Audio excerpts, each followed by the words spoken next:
Hello, happy Crimson Tuesday. Oh, did I not turn the caption back on? No, it is on. Okay, I just have to talk louder. Hi. Sorry for the delay. OBS was telling me to dial down my quality settings because performance was being affected, and I wanted to, but then it didn't want me to, so I got all confused. Yes, happy Crimson Tuesday. Today is a combo stream with Dan. Finally, Dan, we have Return of the Dan. Oh, thanks for the follow, Mr. X or TV. That person went to two. Hi, good to see you. Eating with, hello, good to see you. Mausimus. Yes, good to see you guys. Today is, yes, the Return of the Dan. We will be doing music tonight. We'll be recording a little fun little sting piece with an example. Oh, wow, yes. What was that? Thanks for the follow. Deluxe Talks, good to see you as well. Um, Everything's really kind of. Hopefully, I don't have some kind of weird delay, um, at all. Hopefully, Jim makes games. Happy Crimson Tuesday, just to Jeffy. Good to see you as well. Yes, combo stream. So we're gonna start off with our return to the bucket first of all. I noticed that the seam also has to be changed on there, and so we'll do that. We are going to also we're gonna look at Inspector Waffles. I think I've mentioned to you guys I've been playing it, and it's really wonderful. It's still 50% off on GOG. It was 50% off on Steam, but and it's no longer, but it is still on 50% on GOG. At least when I checked last. Return of the Bucket. Um, Evil Tentacle, good to see you. Greetings. Goemon Sama, good to see you as well. Yes. Happy Crimson Tuesday. Yes, but Inspector Waffle's still 50% at least as of a few hours ago, so if that's changed, please let me know. But, yes, I found my Didocat wool ball card finally in the game, and it's the first piece of pixel art I've ever had in a released game, which is kind of fun. And I met Yan, who is the developer of Inspector Waffles, at Adventure X in 2019, so it's really cool. It's funny because there is like a corporation and a character in the game called Maple, but I'm pretty sure he had that figured out before we met at Adventure X. Although I do want to ask because he does have other references to other adventure games, but I think it's just a coincidence. Yes, Dan versus the Bucket. Yeah, Dan, the Return of the Bucket, Return of the Dan. I don't know if they're gonna meet. Bill Kuhn, happy Crimson Tuesday. Good to see you. Good to see you. Yes. But yeah, I'm going to show the screen cap, and the Nightbot has the link to for the video on demand on YouTube of me creating the wool ball card for Inspector Waffles from pretty much beginning to end. That was a while ago, but it's really cool to see it actually in game. So let's take a look at that. Oh no, that's not the one. Here it is. Yes. This is the screen cap. You can see there's other wool ball cards for you to collect in the game, and Dido is this one here. That's the bottom left. No, I think cat number 5. So why don't we zoom in on her a little bit? There we go. There she is. So what I do in the VOD is I look at a bunch of like basketball player poses and stuff, and we pick one together during the stream. What was a stream, now a video on demand, and I rendered her. It's kind of hard to tell that it's EGA in this because the background isn't EGA, but it's an EGA Dido cat in a jersey, and this was you guys. This was your idea. She's number 9. She's number 9 because cats have 9 lives. Her jersey says Crimson on the front because, of course, you know my game, the Crimson Diamond. It's in the Crimson Diamond colors of red and blue, and it's got there's a little stitched diamond logo on it as well. So if you're, it's a completely. I think it's an optional. I think it's an optional puzzle, so you don't really have to find Dido Cat in the game. Ronald Dragster, good to see you. Don't apologize for being late. I was also late. We started at 8:10. Deluxe Tux is here for chat's impressions of Colossal Cave 3D Adventure. 140 locations plus locations in Colossal Cave 3D. Wow. Yes. This is, yeah, exactly. You know what? This is why I made Dido this wool ball player. Good evening, Cosmic43. Good to see you.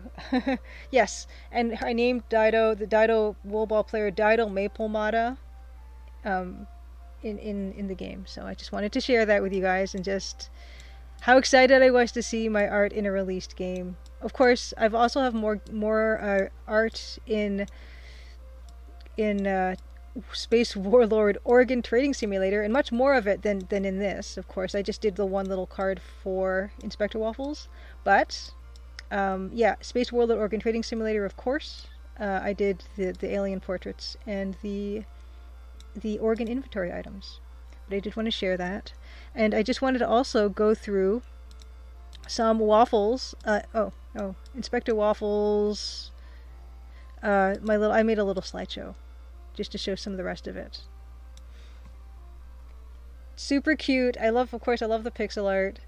The humor is very adorable too. All the cats and dogs have cute cat and dog names like Waffles and Pancake and Marmalade. It's really, really, really cute. I definitely recommend it, and do try to catch it on sale while it's still on sale. So you can see in the screen there's M for Maple, which I think, like I said, I think is a coincidence. ATM Machine, good evening. Good to see you. Blaholtzen, welcome, of course. And happy Crimson Tuesday, yes. Yeah, just showing this. It is still on sale, half price, which is an amazing deal. It just passed its first anniversary since launch, which is wonderful. And yes, if you have not played Inspector Waffles, please check it out. And hopefully you can find Dido's Woolball card for yourself. From there, we're going to move on to the cross stitch that I'm working on right now. So this is my Evan cross stitch, my Evan from my game, and I could just want to show you guys a little bit of trouble I've been having with it. I'm having some color issues with the light gray. The dark gray is in the crease under his chin and on his neck. The light gray is supposed to be this color between his neck and his suspender buckle. So there's this color which I think is too dark, but then there's another color here you can barely even distinguish it between the white and the light gray, and I think I need a color in between those two colors. So I'm kind of trying to just do the rest of the portrait because I love the rest of the colors that I have. It's just this one color, this light gray, I have to find a different embroidery thread color for. Yeah, it's barely visible. No, the stream is probably lagging. That's why I had a bit of a delay today, because I'm getting an encoding overloaded. Consider turning down video settings or using a faster encoding preset. I was trying to change that and the settings would not come up. So yes, I'm really sorry. If it's really bad, I can restart the stream. Like I might have to restart my entire computer and restart OBS and then change the settings. If you guys feel like I'm more than happy to do that. But yeah, I couldn't even just open the settings. It was just lagging so badly. Yes, Half and Evan does look pretty grumpy. But yes. I'm getting 23 frames per second. Although no dropped frames yet. And of course, a comparison of all the other ones with the Evan one here. So I am pretty happy with the other colors. It's just that one light gray. We move over to Dan's stream at about 9:30 or so. So if you feel like this is really, really, really too laggy, we can take a quick break and I can try restarting everything. And 1 frame every 5 to 10 seconds. KP Faulkner. Okay, that's pretty bad. Okay.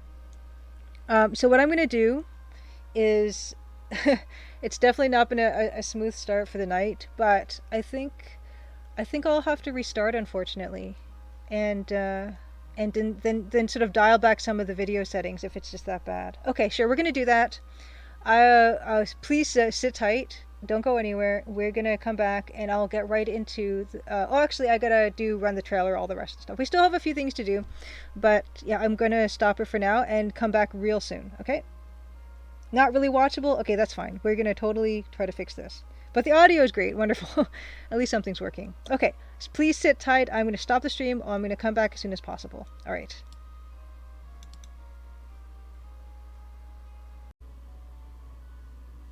Hello. Some ploops. Thank you for the follow. My gosh, this is the worst, most disastrous stream we've ever done on a Crimson Tuesday. Yeah, I changed a bunch of stuff. We lost our captions though. We lost our captions. No, some ploops, you're a good omen because once I started it up, apparently it's wonderfully smooth now. Before we were a slideshow. Oh no, yeah, some ploops, you wanted to appreciate the cool art. We're gonna get to the cool art, but that's also my second bit of bad news. Not only are the captions no longer working, but Photoshop is really weird now. So we're gonna fix that. We're gonna try to fix that. Yes, we're back. We're back, but we still have problems. We still have problems, but we're gonna try to fix those problems. We're just gonna resize this thing. You caught a glimpse before the wonky happened. Okay, no, this is good. You're a good sign because it is working. The only thing that's not working is are my web captions, my beloved web captions. But I'll try real quick to just redo that, and if we can't get it to work, then we're just gonna leave it be. Actually, you know what might not be working is I might have minimized it. I tend to do that. Okay, wait. Testing 1 2 3. Testing 1 2 3. Oh no, see, it's broken. It is broken, but we're running. We're running. But I'm gonna redo this web caption thing because I think that's kind of not working for me anymore. Thank you for your patience. I'm so sorry. This is usually we're late, but not this late. And usually we have technical issues, but not this many. So you've come upon us at an awkward time. Web Cappy. Okay. Okay, here it is. Great. Okay. Agreed. It is flying. We are back. CPU 30%. I guess that's acceptable. I don't even know what's not acceptable and what is. So, we're just gonna do our little thing here. We're gonna do our thing. I don't know. Is 30% bad, you guys? Oh gosh. Okay. We're gonna key out the green. Don't panic. We're gonna key out the green. Okay.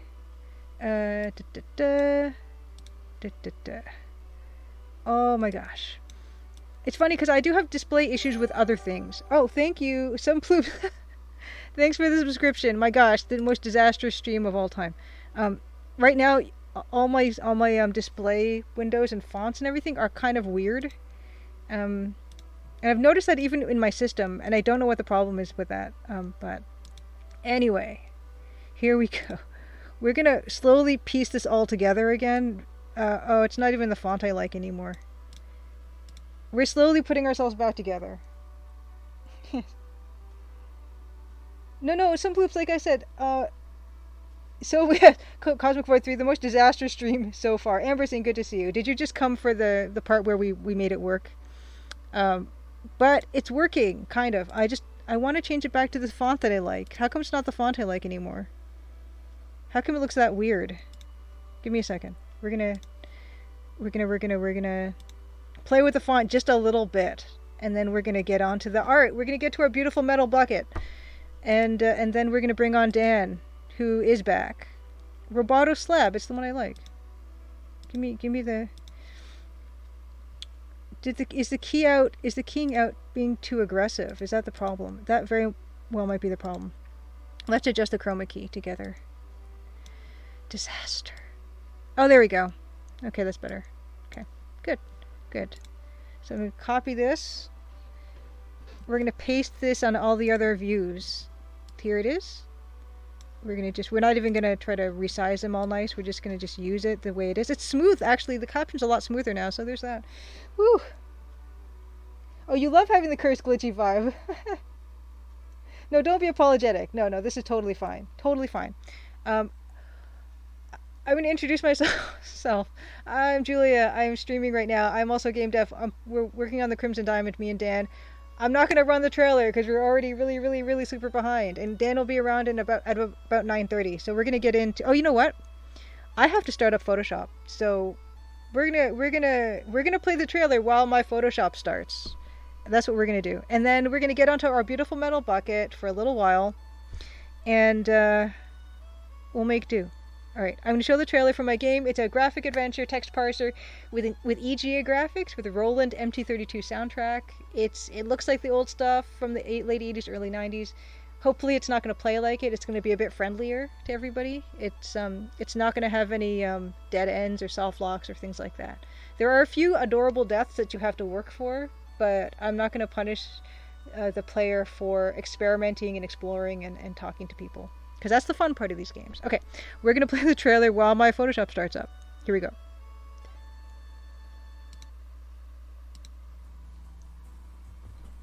Crimson, Ontario was once a prosperous, lively mining town. But that was a long time ago. Now it's quiet, nearly deserted, and some folks aim to keep it that way. Nancy Maple is an aspiring mineralogist, assigned to follow the trail of a dazzling diamond. An intriguing cast of characters has converged under one roof, each meaning to get their own way. Or else. Will Nancy untangle the mysteries and machinations before it's too late? Will the sleepy town of Crimson shine once more? Find out in The Crimson Diamond, an upcoming adventure game by Julia Minamata. The Crimson Diamond demo is available on Steam and itch.io for Windows PC and Mac OS.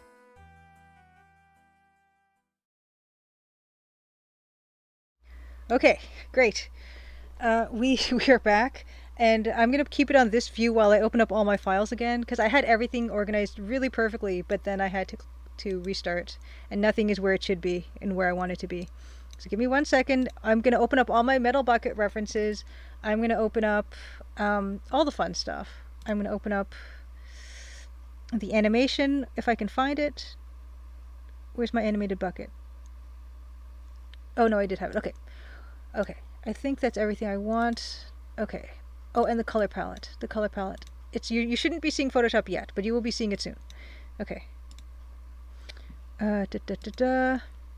Thank you for your patience. I'm very sorry that it's a little, yeah, we're usually a little bit better with this than this. Not much better, but a little better. Is this the GIF? No.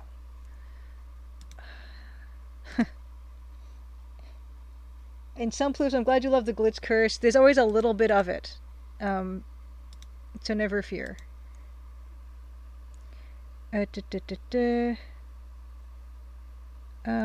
looking at my files and looking for something that I did have open that I wanted to show. That I cannot find anymore. It's a JPEG. Just this one. No. Oh, it's fine. Okay. Okay, I'm going to key us into Big Julia Photoshop. Okay, I've turned on Photoshop. Hopefully you can see what we're doing here. Z Underking, thank you. Heyo, good to see you. It's a Devor, good to see you. Yeah, it's been a mess. We started even later than we usually start.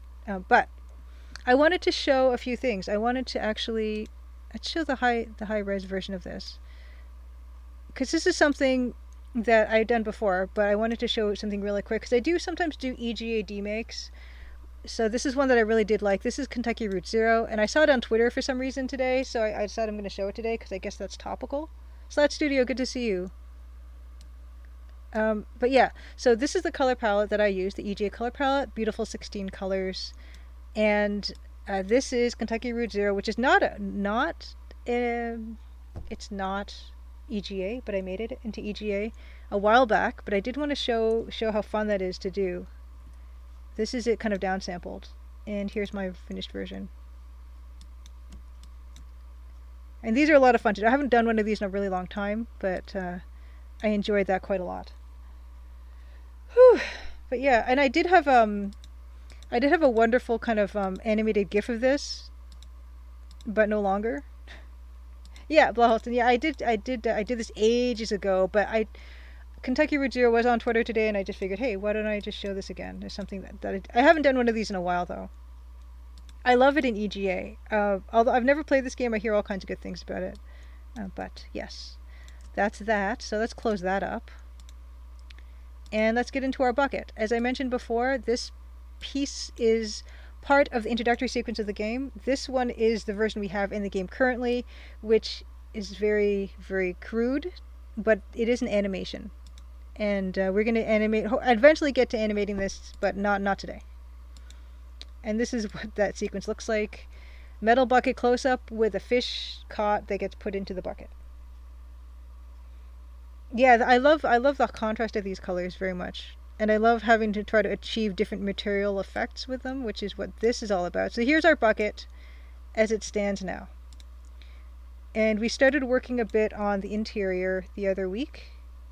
And the benefit of having photo reference for this kind of stuff.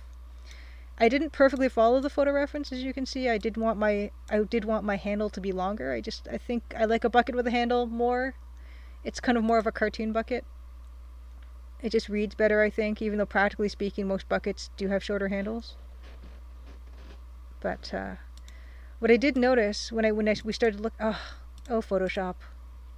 What I did notice is that the interior of these buckets does have a bit of a cyan cast, which we were told is because they coat the inside of the bucket to prevent corrosion. And I love that look, so that's why I created the inside of the bucket with the cyan, but I do want to incorporate some of that cyan on the outside of the bucket today, hopefully if we have time.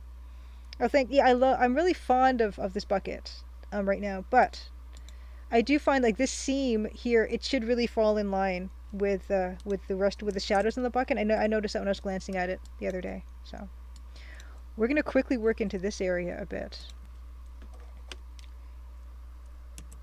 Okay, B. And thanks again for your patience, because it's been a comedy of errors.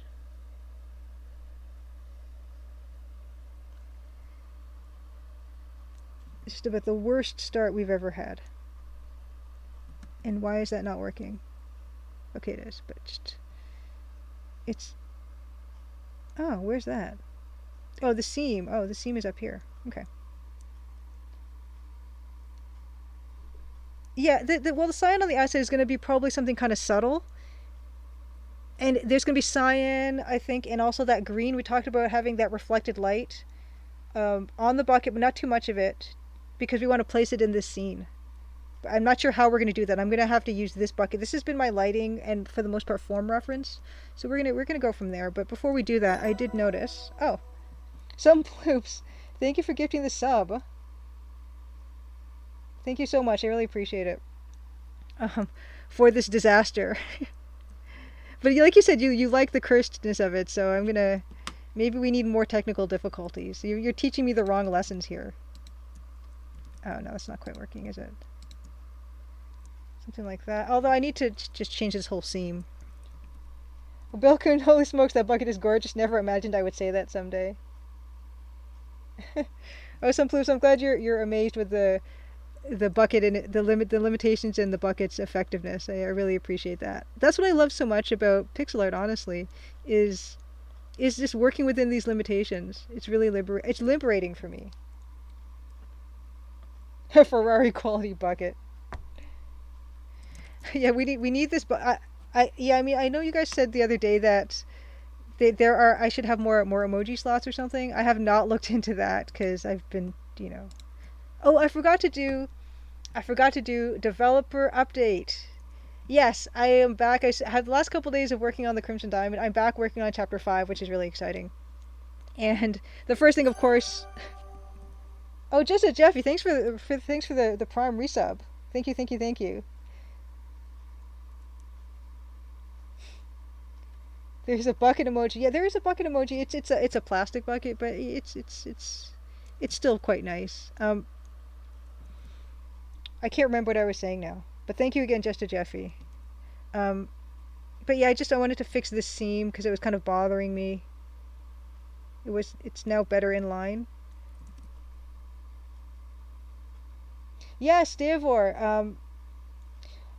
Asks, did you see Anas Abdin's 15 color pawn from a few days ago? A guy did the Colonel's Bequest doc animation. I saw the Colonel's Bequest doc animation and I thought it was fantastic. He even tagged me on it, which is kind of nice. But I don't know if I've seen the 15 color one. Oh, developers update, that's right. Thank you. Yes, back to chapter 5. Super good. Super good to be back working on chapter 5. And yeah, it's going well. It is. Yeah, it's going really nicely. Of course I feel like I'm behind. I always feel like I'm behind, but overall I can't complain. It's really nice to be working on new stuff again. Oh, smart water with 15 color of water. Nice. And I think I also wanted to solidify some of this rim stuff too. Just looking at the reference here, there's a nice solidness to this bit here. Oh, wait. Smart water.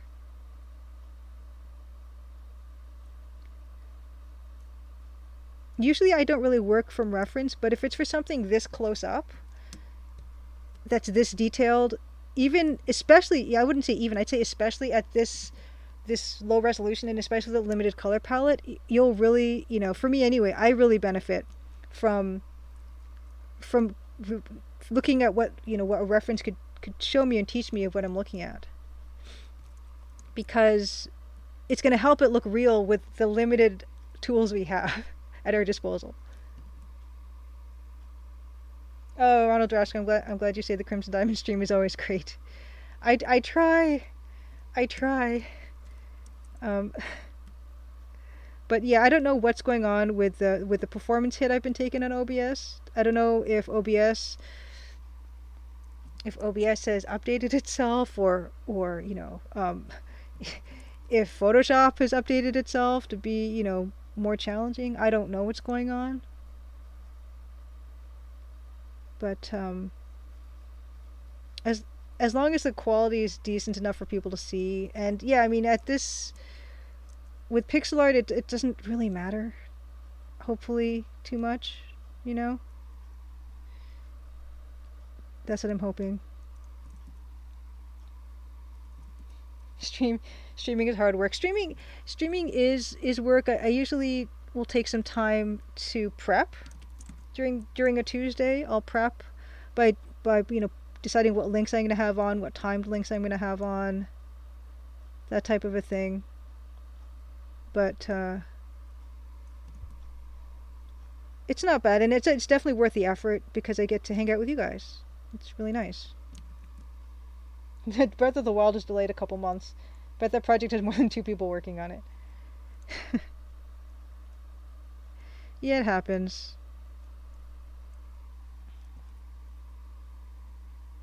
Yeah, I'm liking this extra bit of shade on this rim. I think that's helpful.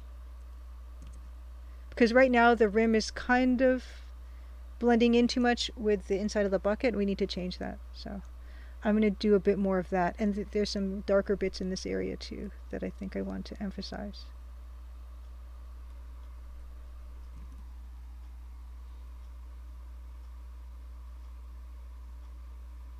No. Twitter is a tricky beast, Davor. Yeah. I try to fill my feed with nothing but lovely things. In fact, I'm gonna try just completely doing a 1 pixel wide rim around this entire bucket and see, because I feel like that's what this needs right now. Even if it's not necessarily realistic, it's just gonna help it pop a bit more, I think. I know, even when Konos Bequest was developed, Photoshop didn't exist. Yeah, they had their own tools that they used, and Doug Herring was good with not only helping develop those tools but work with the tools, and it makes everything so much more difficult. I would not have been able to make it at that time. Those guys and those folks really had an amazing combination of technical expertise and an artistic eye. Not all of them, but some of them did, and I think that really went a long way. I also think I'm going to want to pull out this. Fluke, it's good to see you. Fox Green, yes, holy cow, this bucket. Oh, Masma says Photoshop feels smoother than normal today. Wow. Wow, wow, wow. And yeah, there will be shadow on the outside. We're gonna definitely tackle some of that stuff. Um, I'm really looking forward to working on the outside of the bucket again because right now the inside, of course, is really stealing all the thunder. No, no, Dave, we're not talking about deluxe paint. They had some. I think I remember when I was speaking to him, they were using some kind of thing on. I forget what kind of hardware it was. It was like an Amiga or an Atari or something crazy. I can't remember what they were using. Oh, you're not cooking on a Tuesday, hey, Davor. You usually cook on cooking Tuesday. And hi, Lucas. It's really good to see you. Yeah. We're figuring out the bucket. We are. But it's definitely a work in progress.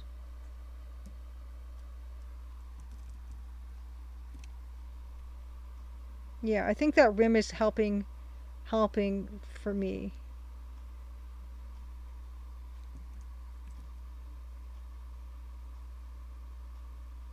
Oh, good. Some ploops. I'm really glad you like the web captions. I really like them too. I think not only is it helpful, but I think it does add visual interest and it's fun. But the most, of course, above all, if it's helpful to somebody, that is fantastic.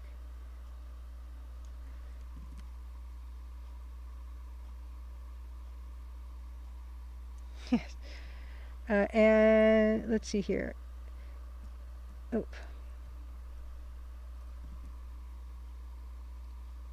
you're currently trying to fix. You're working on fixing closed captioning for a video player. Nice. Yeah, I think it's so wonderful to have these kinds of tools available nowadays. Just how good they are. And I did go for a while without having captions on because the web captioner had stopped working, but now it seems to be working fine for whatever reason, and I'm certainly not going to argue with that. I'm feeling like I want to get rid of some of this.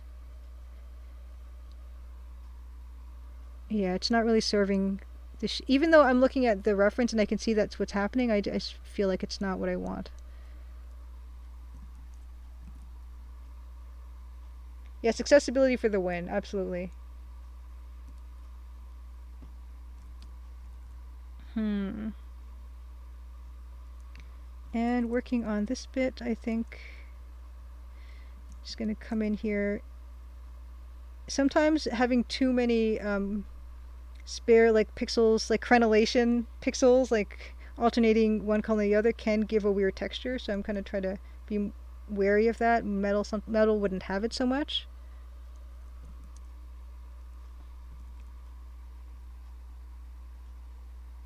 And also there is a matter of you know what I think is really going to help with this, and I'm really excited to do it, is this dark gray dither. Yes, okay. I'm going to just do another version of this.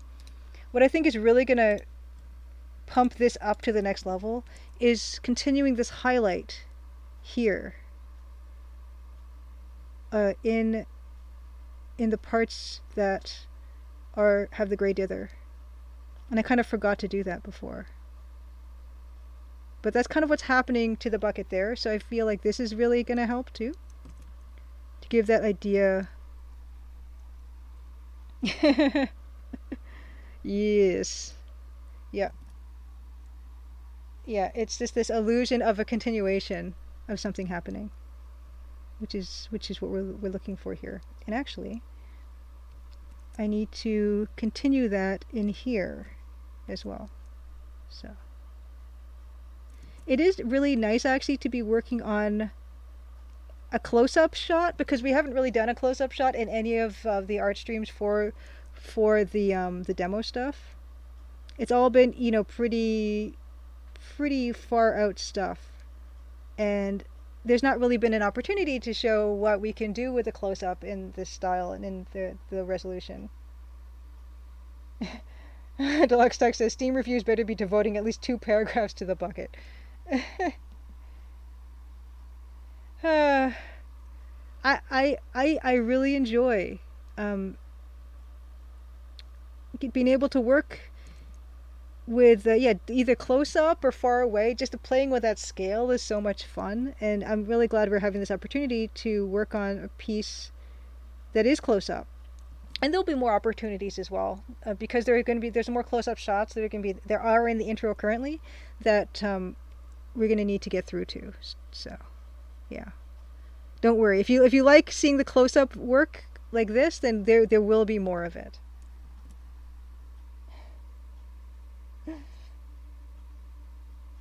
Oh, some clues. I'm glad you enjoy watching the process of the style that's totally outside your understanding. I'm glad. I like I said, I love the the limitations of this particular style,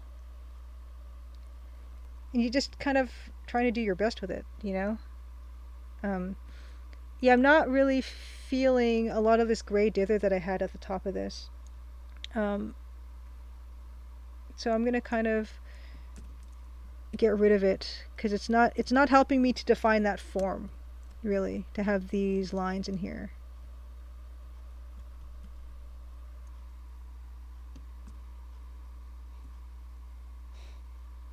Yes, the museum was an epic journey that took months of and it's kind of appalling to think about.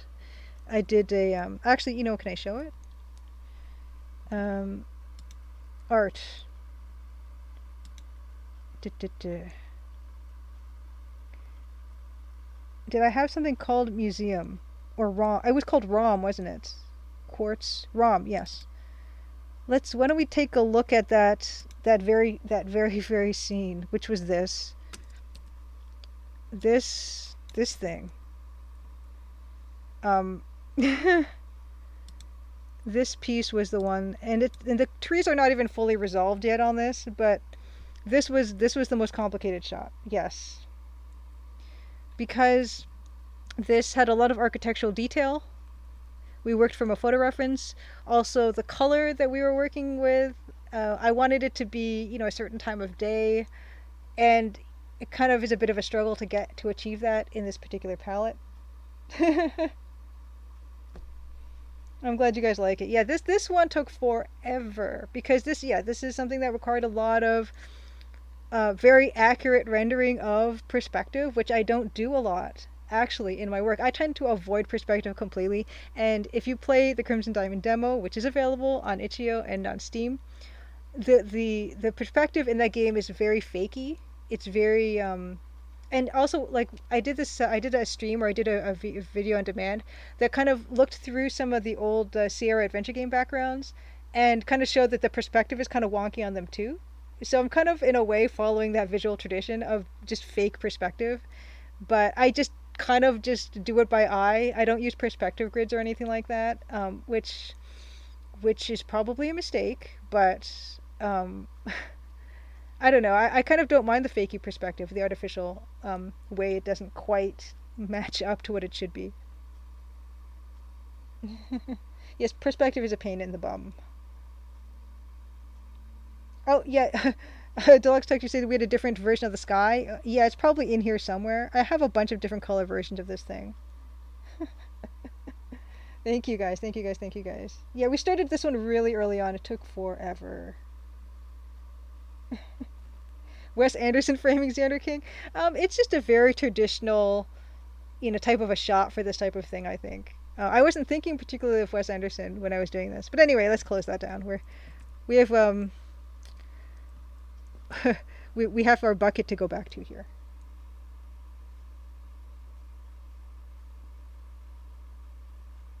Yes, Goemon Sama, I feel exactly the same. Whenever I watch an animated movie and there's intricately painted background that's on screen for a second or less, I really feel for the artist, Goemon Sama says. I feel that way, especially if, for instance, if you look at, if it's a beautiful painted background, and it's like the character walks into this dark room and a beautiful painted background, and then they turn the light switch on, and then it becomes the same background except lit now. It's like two different color, it's two backgrounds, but with different lighting conditions. And I feel for the artist there too, especially in fact.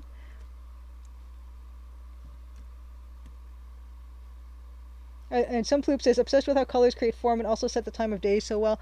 That's what I really love about about these kinds of palettes is because you're kind of expecting them to do a lot, and it's super challenging, but when it can be achieved, it is like magic, and it's the best type of magic because if you and I've done this a lot is looking at gorgeous EGA games like The Secret of Monkey Island, like Gloom, like of course the Colonel's Bequest. I look at these things and you can see exactly what they did, but it doesn't make it less magical. It makes it more magical for me actually to see what they've done.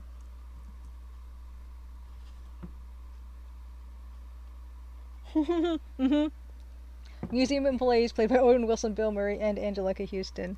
Yeah, I don't have. That's another thing we're going to need to do eventually. Is there is Nancy Maple has a boss character that's right now only a barely reskinned Jack character, and I actually want to make a different character for that, and I haven't gotten around to it yet. So we will be doing like portrait work at some point, and do a walk cycle or something horrific like that.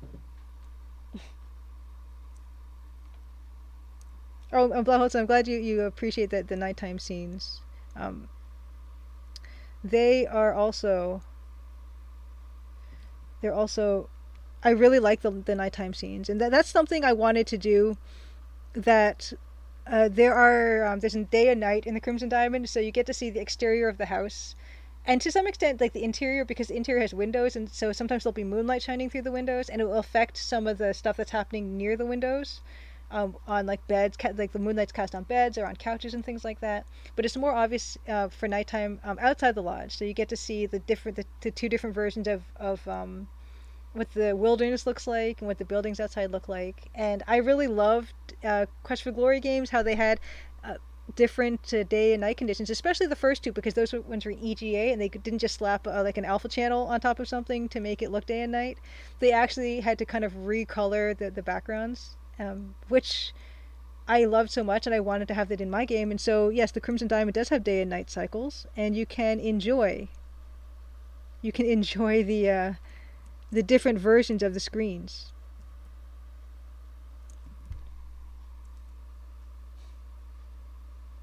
Hey, Second Cow, good to see you.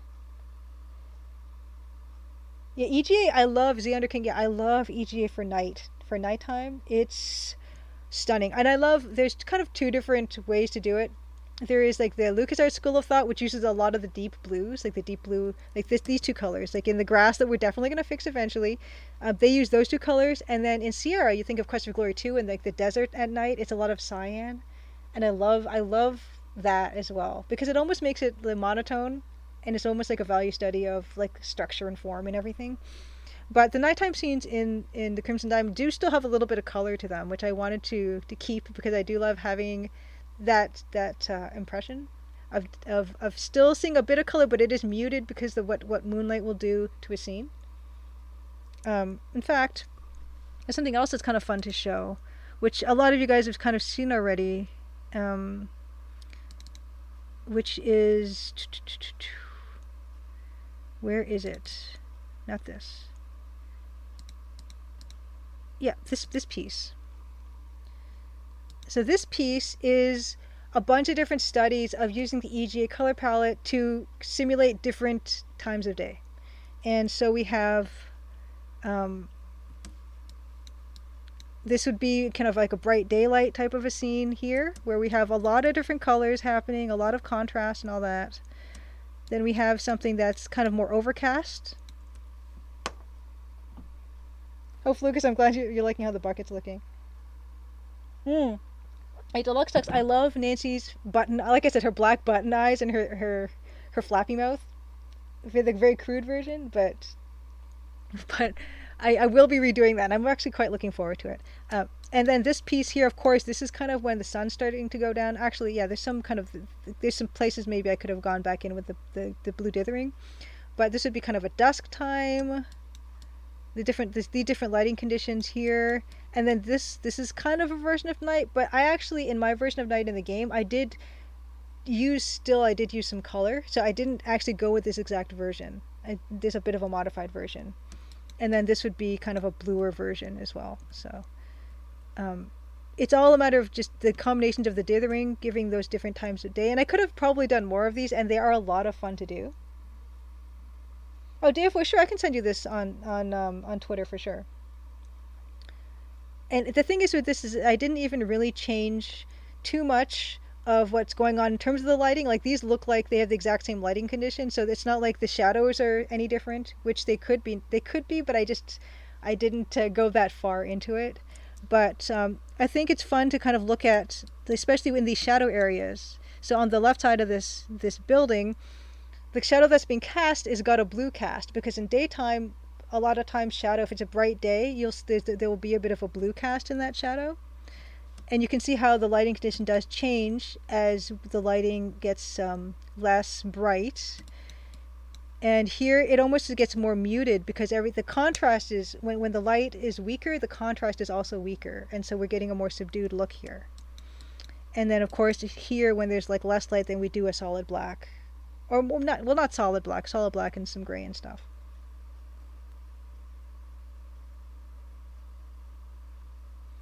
Oh, Bilku, no, there's only there's day and night in the Crimson Diamond. So day in the Crimson Diamond is basically the upper left version here. Although I think I didn't do the blue shadow, and I kind of wish I did because I love how it's looking right now.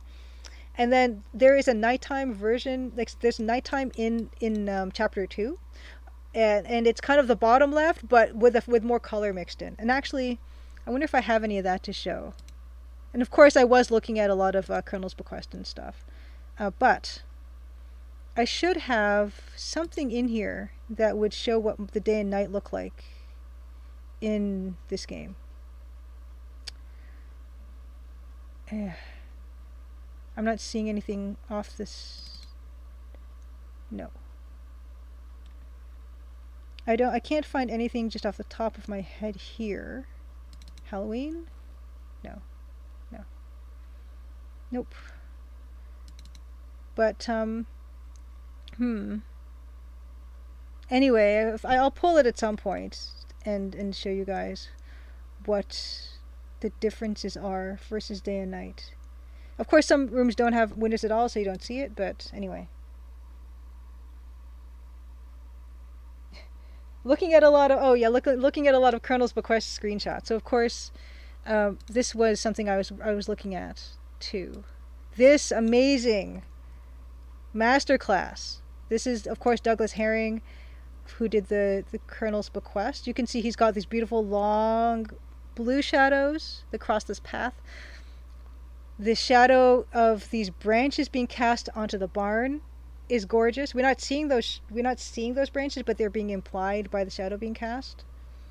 Really, really, really wonderful stuff. And who would have thought to dither brown and blue together to do that background? There's so many. Every time I look at these, everything is there's always something unexpected. And I love the way that he's breaking up, which I need to do more actually. The breaking up the green of the lawn. I don't do that nearly as well as he does, and so I should take a lesson from this to give that ground more interest.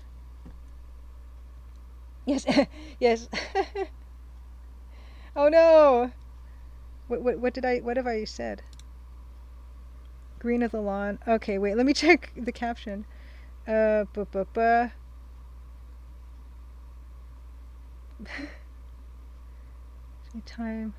It's always expected, and I love the way that he's breaking up the green of the lawn. I must have missed it. That's okay. Yes, anything not dithered on this? That's a good question. The answer is no. Well, okay, the side of this tree is not dithered on the far right. But here's the thing, there's so much dithering here, but it's applied so beautifully that it doesn't become too exhausting. And so what the secret to that is dithering with low contrast. Well, not a lot of even of this is low contrast, but it works gorgeously. I can't say enough about Doug's work. Oh no, I said an F word. I didn't. But anyway, back to Bucket, which I am just trying to really bring out that rim more, and even if it's breaking with the photo reference that we have. A classic Douglas Herring style is only non-dither is pure black.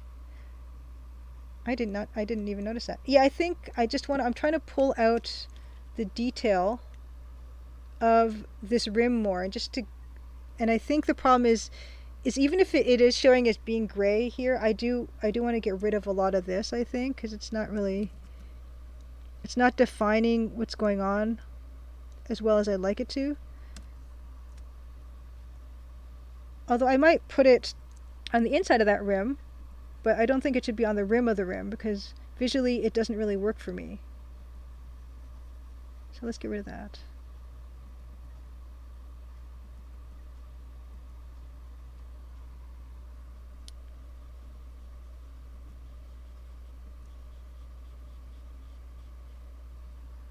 And yeah, and actually this also. Yep. That's going to need more fiddling, I think. Oh yes, there should be music. You're absolutely right, Maximus. Can you imagine that if as soon as I turn this music on, everything starts chugging and crashing? Like this was the only thing that was stopping us from crashing. Yes, thank you. You're absolutely right. There should have been music. Apologies.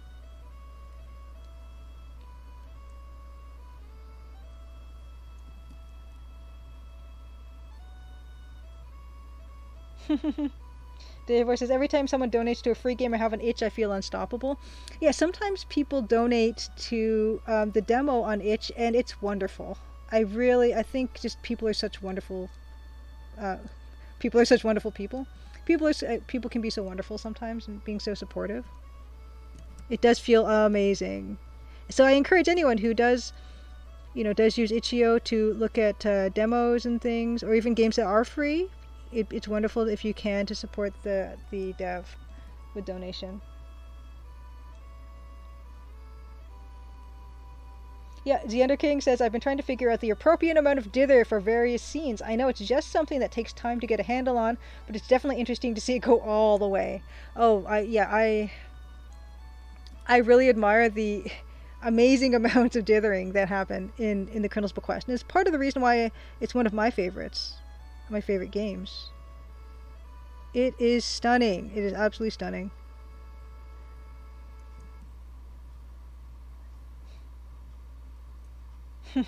Oh, thank you guys. Yeah, and yeah, absolutely did. Dave were $2, like even $2. $2 is what it says is this is worth something to me. This is worth $2. $2 is the trouble of even giving $2, right? I mean, it's huge, absolutely huge. Let's see here.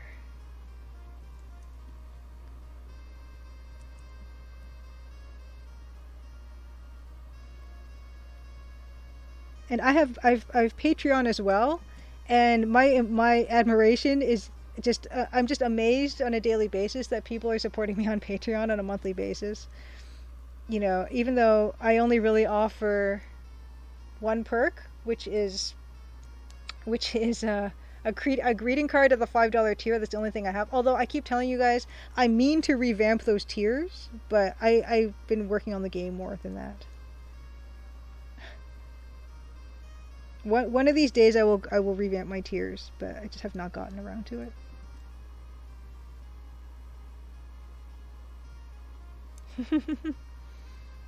Okay, I'm gonna leave the rim for now. I'm not completely there with it yet, I don't think, but it's getting there. I might still like kind of overemphasize the separation here between the rim and the rest, just for my own sake, because I really want that rim to stand out. In fact, let's just do it all the way around like we said we would. Let's just check messages, see if Dan's around. Not yet. Great.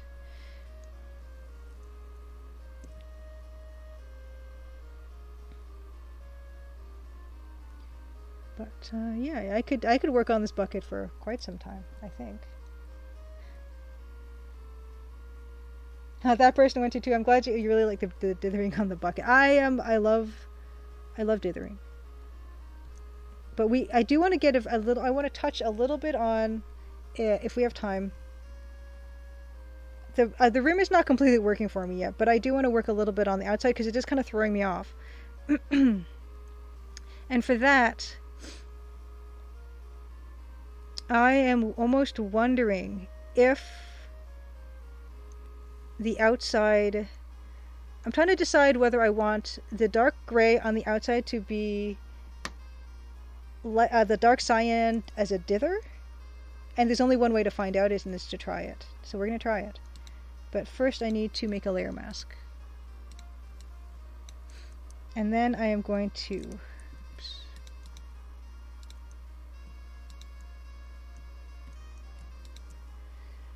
Let's just see what this looks like.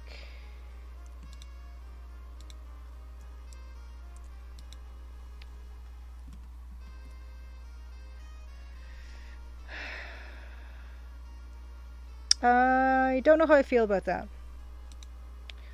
Why don't we instead try...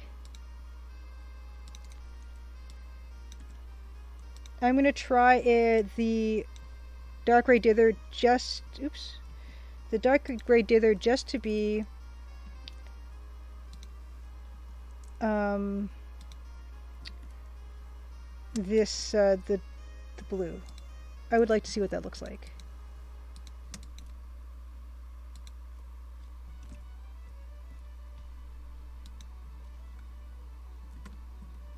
Oops.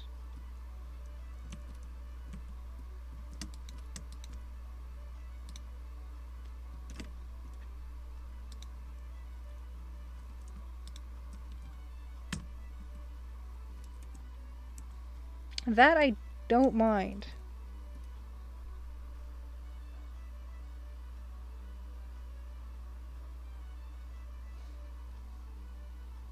Yes, Dan, has Dan finished wrestling the alligator yet? He has not said yet. Oh, Dan the Band. Dan the Band is in the house. Fantastic. Fantastic, fantastic. Dan, are you live? How are the alligators? I'm kind of partial to having this on the outside like this. But it's gonna be a matter of incorporating it into these other parts. You're not live yet, okay. I might want to see what it looks like when we put it in these sections too. Which is...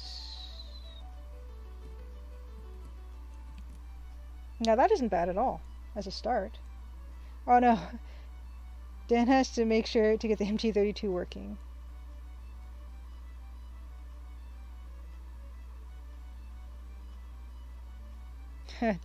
Now that is not as simple as we might like to hope. But I think what really will help the bucket going forward is going to be the lighting, and we need to have some of this lighting happening on the inside. Actually, we forgot to. Here we go.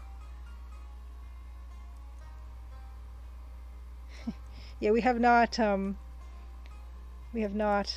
updated to MT64. And Mousemas, thank you much for supporting Davor. That's fantastic. You guys are the best. Oh, awesome. Yes, thank you, Xander King, for sharing. Thank you for sharing a link. I'm going to have that open to take a look at later.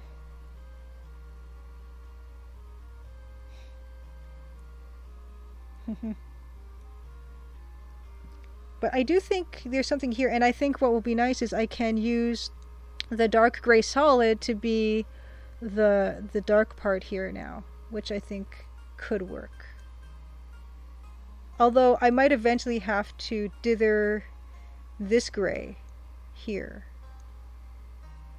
because I don't want the inside and the outside to look quite the same.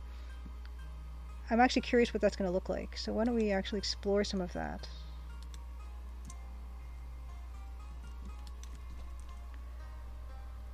Because this might actually do the trick too. Oh.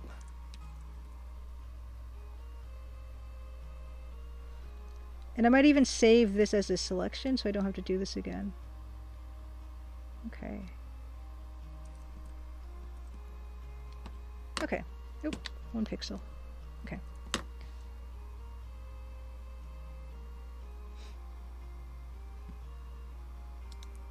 Selection, save selection, inside rims. Okay, So why don't I'm going to actually try to dither the inside of this.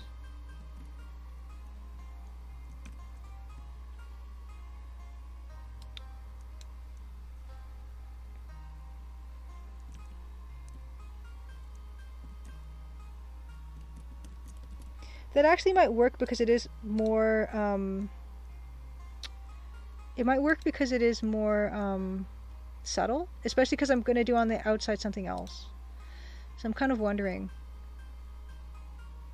Load, load, load. Because I don't think the high contrast area should be on the inside necessarily. But I'm just going to load up inside rims again.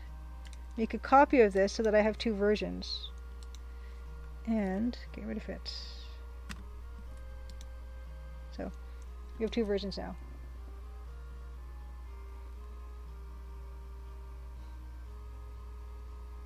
Oh, what, you got a modern mini MT32 device? Just a Jeffy? So we have two versions. Actually, that's not actually quite what I wanted.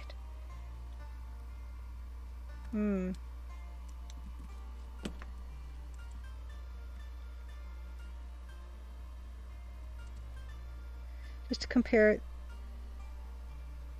Oops.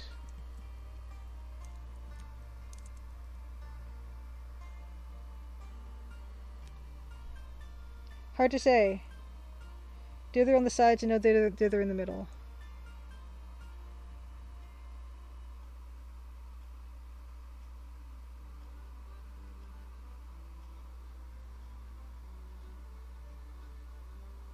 We could try that. That's always an option. We could dither it here. That could work. Because it actually does work with the lighting here that we have.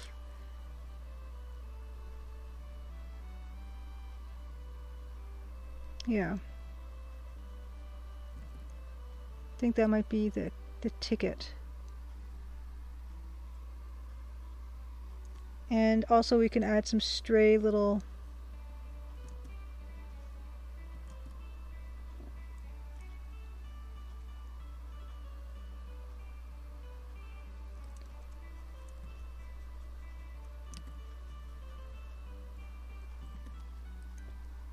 Oh, you're live. Fantastic.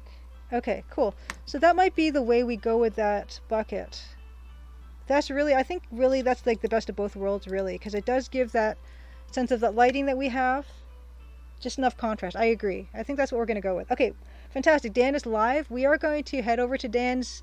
Dan the band is the musician on the Crimson Diamond, and he's going to be composing a little bit of a sting for us, which should be fun.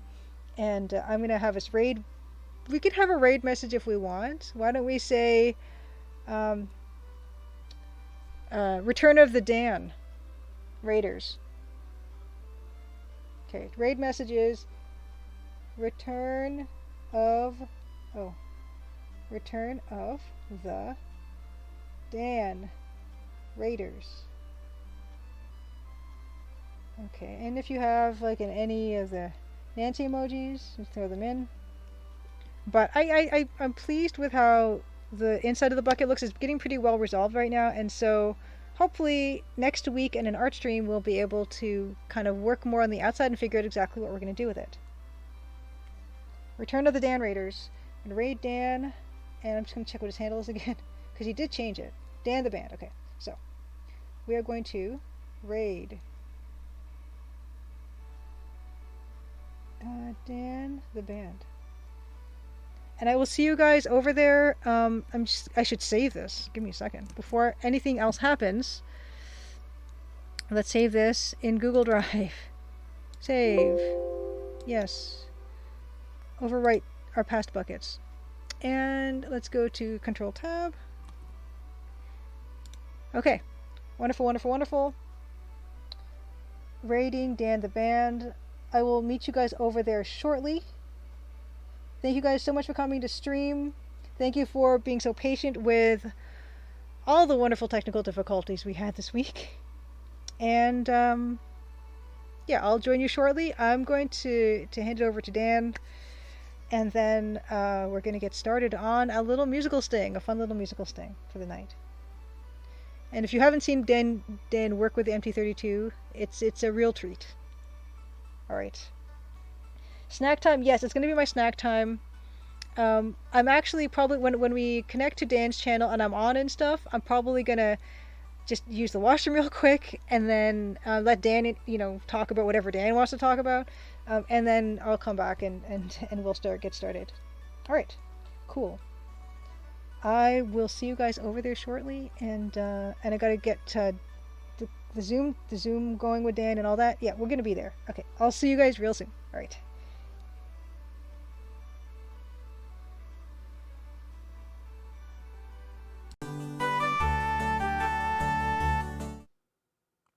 And we are live.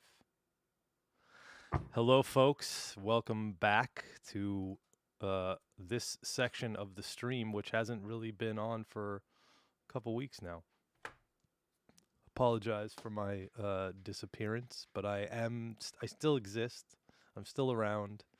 I'm Dan Polakar. This is Julia Minamata. I always point the wrong way. I'm still pointing the wrong way. I don't even think my finger goes that way, like that. There we go. Make sure it looks right. What's going on, everybody? How we doing?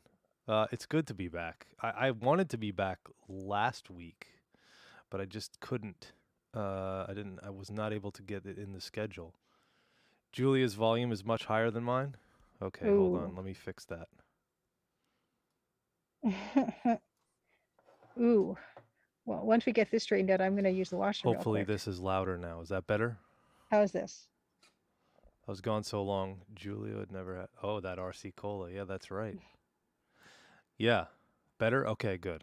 I can turn it up, Cool. I think a hair. No, I think that's maxed. I don't know why it's. Oh, I could turn it up here.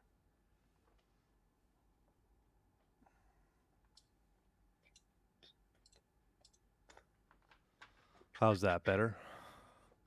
Is that louder for you, Julia? Or is that No, just it's louder for exactly the me? same, and it's perfect Okay, for me good. because it's the same and unchanged. Good. Hopefully that's better. Hopefully that'll work. So, welcome everybody. We are what are we? We're streamers now, I guess. I don't know. We don't have any well, Julia has more fancy stuff than I do. But I don't have any fancy stuff. I just have a real background, which is actually there sitting in the back of me. Meanwhile, Julia is in Crimson, Ontario, and it's daytime still. Even though The time difference, yeah. it's technically still in the same time zone as me. But It's in who's counting? 1989, so who knows? 1989, or it's either 1989 or 1914. We're not sure. This is true. So It's yeah, the both. time difference by a few hundred years. Not only was that pre-pandemic, it was pre-pandemic or Oh my pre-pandemic God, pandemic. this So is anyway, true.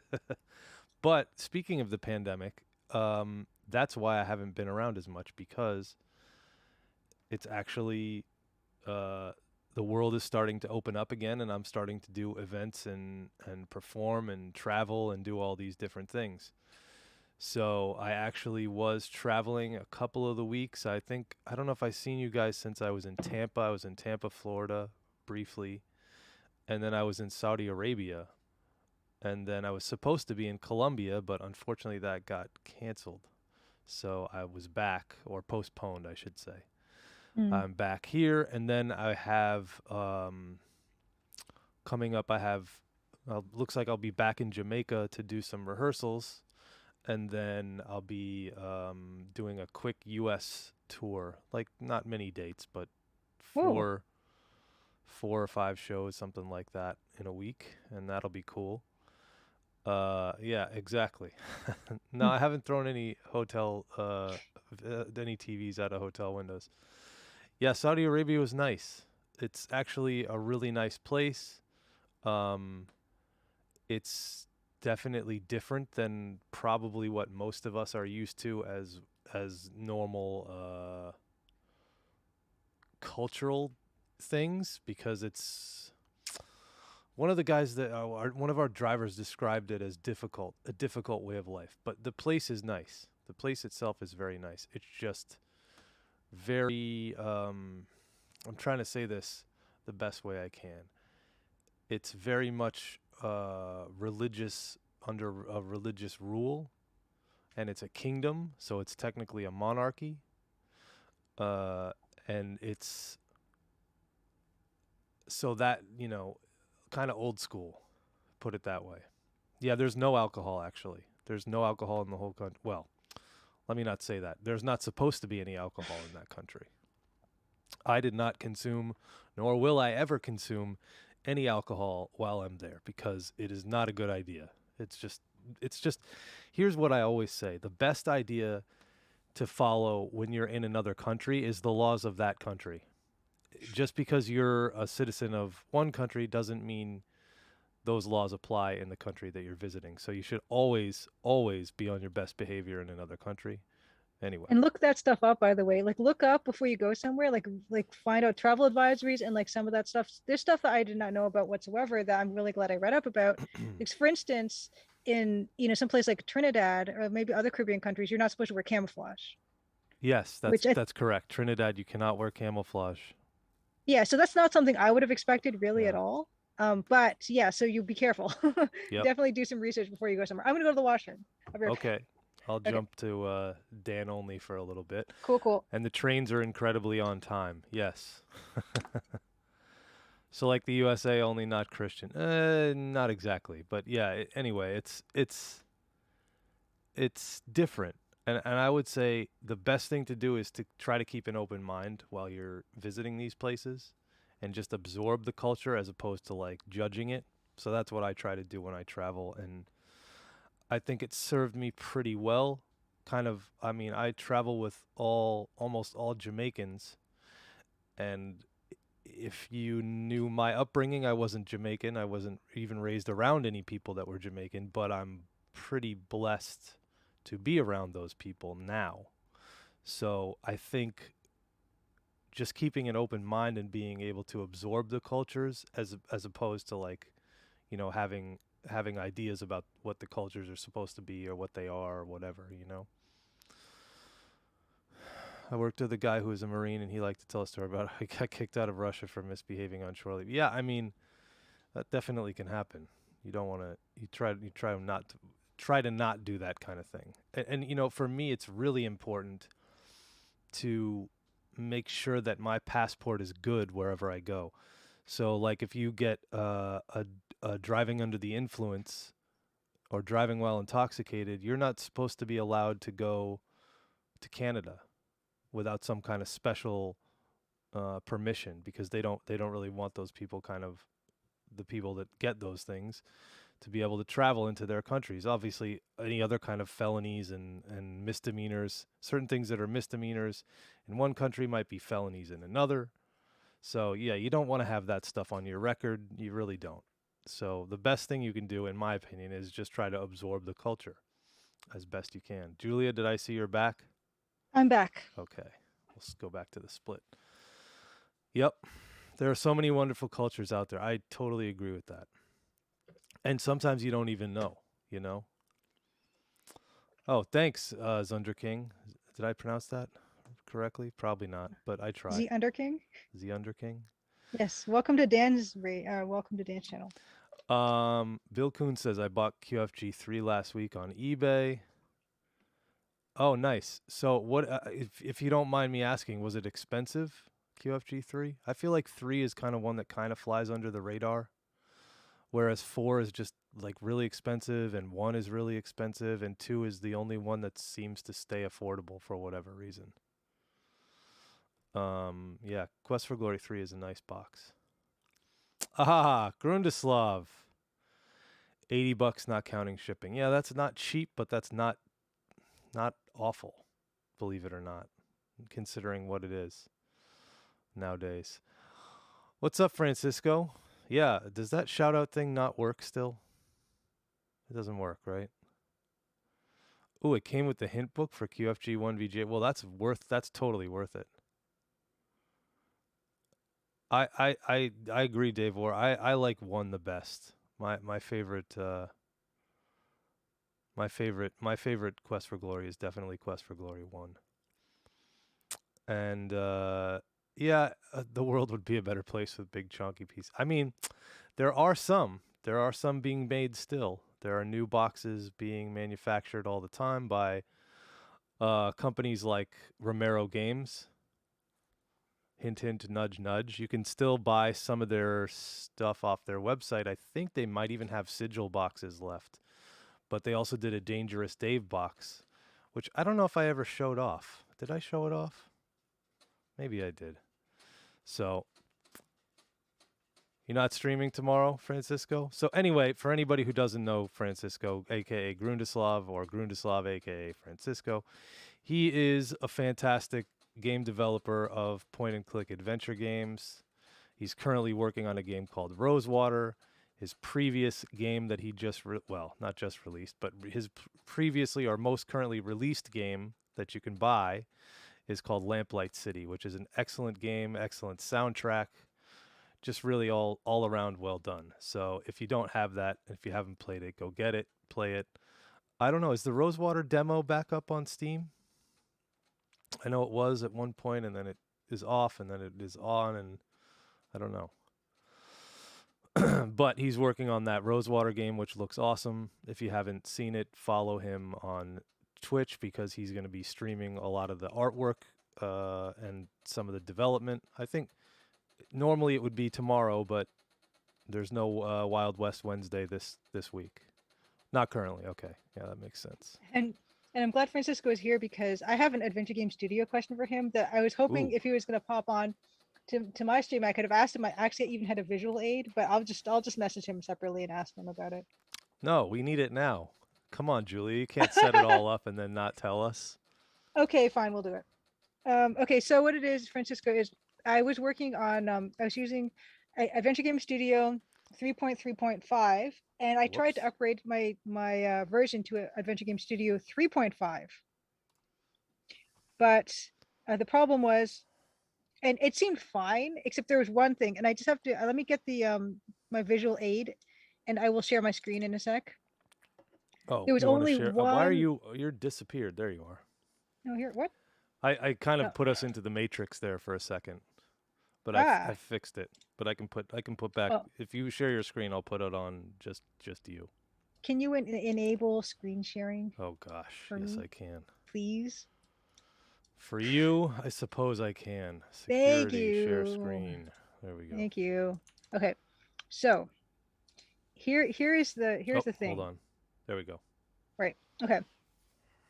So the problem is everything is fine except you can see on the left hand side is with the old engine 3.3.5, and on the right hand side is with 3.5, and everything seems to work except this weird part where when there's a walk behind and the baseline has not changed or anything, Whoa, everything that's black has become transparent. I see And this that. is not an object. This drawing screen is not an object. It is just part of the background that I've masked out, and the mask is everything's still intact.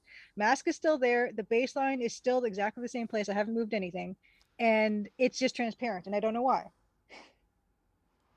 That And it's not, seems yeah, like a bug, no? I don't know. And it's a matter of I even opened up the room. I exported it as a PNG, and I opened up in Photoshop, and it's not like the screen is like a weird color or anything like that. It's exactly like the right black in the palette, which might be palette. It's the zero position of the palette, so that might be being read by this version of the engine as As transparent. zero is clear, yeah. But it shouldn't matter because I have a mask. I've put it like you can mask out sections of a room and then make a baseline to say that anything that is, above this baseline will be behind this object or this masked out region. So I don't know what's going on here. So anyway, I went Hmm. running back, scuttling back to version 3.3.5 because I don't know what this is and I have no idea how to approach it. Huh. But How about that's that? all. Yeah. And I suppose I'll be hitting up dual names as well and ask him his opinion as well. But yeah, that is the only thing. I will stop my share. Okay, that's all. Okay. Thank you. That's interesting. I like that. I don't like what are you No, I talking mean about? I like the fact that you ran into something interesting like that. Oh my gosh. I would love to, because some people have display issues with the game, and I'm wondering if it has to do with the fact that I am using an older version of AGS or what. But so far, that's the only thing. And not to say I wouldn't find more problems if I was to explore it more, but that's like my first roadblock that I found. What color is the walk behind the color? Well, the walk behind, it's just like it's just part of the room, and did I just use the mask off and like it's like walk behind region whatever, like 4 or 5 or something, and it would be I'm not sure. I think it was the like the brown color or something. I'd have to look at it. Oh, you feel? Oh, wait a minute. Groomslove says he feels like he just had a conversation with someone about this. I have to check. You know what? Let me just. I'll open up. I'll open up the game, like not sharing my screen or anything like that. But I'll open up. I'll open up a version of this game, and I'll just check what the situation is here.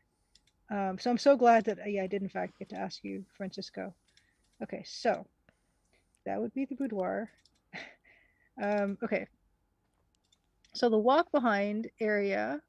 You're not sharing your screen, or you are sharing your I screen? am not, Okay. but I can. I mean, if that would, It might be I more will. interesting. Okay, my okay, fair enough. Okay, um, okay. So I'm sharing right now my screen. So this is the room in question. Ah. So you can see. Okay, so this is the walk behind area. It's walk behind area 3, right? And it's perfectly masked out, like it should be. And this is just part of the room. So when there's nothing in this room, there's no. It's not an object or anything like that. It's just black. It's Did, just did part you of the see the scene. comment Francisco said? The conversation being This is that being that color color 0 is 0 is transparent. transparent and 16 is, oh, 16 is black. Okay, but um, huh. Okay, So how do I make? but no. Okay, well, okay, hold on. So let me look at the colors in this game. Colors. Palette. So here is 0 is black. So Weird. there's no. I don't have a 16. It's 0 to 15.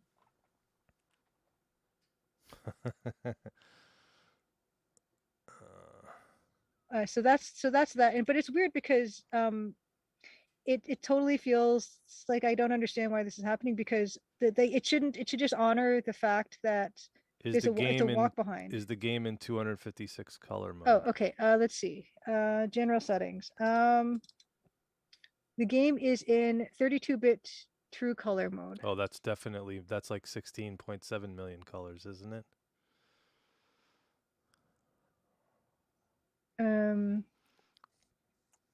sorry, yeah, we said we were going to do music, but today it's actually AGS Tech Support Day. I like Uh, this. but yeah, so I don't know. Like, I can't think of a reason why because it should just make this a walk behind anyway, no matter what, I'm gonna and have a nothing has changed. I'm gonna have a parallel conversation while you're doing that because I saw something interesting. Dave Orr said he's playing Disco Elysium and it seems to be the CRPG gold standard. And I have not played it, but right Oh, now it's like on sale for really cheap or like $15 or something like that or something like that. I think the conversation is now over. Grindislav is stumped. Okay. Well, Yes, I'm gonna but stop that sharing. tells you probably what you need to know and why not to whoops. Maybe why not to switch versions of AGS in the middle of development, right? Yeah, so that's where I'm at right now with it, That's a small unfortunately. disaster. Like I know that the Unity guys would be the same. I mean, there's a bunch of Unity guys here that know way better than me. What the hell am I talking for? But you wouldn't want to change Unity versions or Unreal versions in the middle of Yeah. dev, right? Seems like that would not be the move. I'll probably have to go to the AGS forums and see what they have to say. Best But game you've ever played. You know, is it hmm. did they ever come out on it's only PC game? Did it ever come out on Switch? Cuz if I could get it for Switch, I might have a shot at playing it, but if it's PC only, I probably have no shot of being able to ever play it. That's why I like adventure games because I can just sit and play for like an hour here and Hmm. there and kind of slowly pick my way through. I mean, they were designed originally to do that, right? They were designed that you weren't supposed to be able to just figure it out and speed run them right away. You were supposed to like have to figure it out over a period of time. Who's into playing it? If you already have it, looks like it is on Switch. Ooh, then I'll Hmm. probably get it. Mr. Colin P is playing it on Switch right now. Nice. Okay. Nice. First time chat. Nice, Mr. Colin Nice. P. Welcome to Welcome. Dan's Yeah, welcome to channel. the stream. And then thank you for that because I'll get it on Switch. I've got I mean, I haven't shown off any hardware today, but I do own and have only played for a few minutes. I brought this on my trip with me, and I've only played it for a few minutes. Let's see. Switch to me here. I have an OLED Switch that I Ooh. just never have really touched. I only have a couple games because I had the old Switch and I sold it, and then I got a Switch Lite and I hate it. So my wife uses it at her work with her students. What do you hate about it? So I don't know. It's just not for me. It's too small. It's too annoying. I don't know, something. I can't tell Hmm. you. I can't put my finger on exactly what it is that I don't like about it. But I switched my Switch 3 times. What? So yeah. What happened to the third one or the Well, first one? this is the third one. Yeah, what happened to the first one? The first one I sold. The second one I Okay. still have, and then I also have this. So I have a Switch Lite and I have a Switch OLED. Why did you sell the first one? Because during the pandemic they were going for crazy money, and I figured I wasn't going to use Ooh. mine. I was like, well, I'm not going to be going on tour anytime soon, so I don't need this. And what two games do you have for it?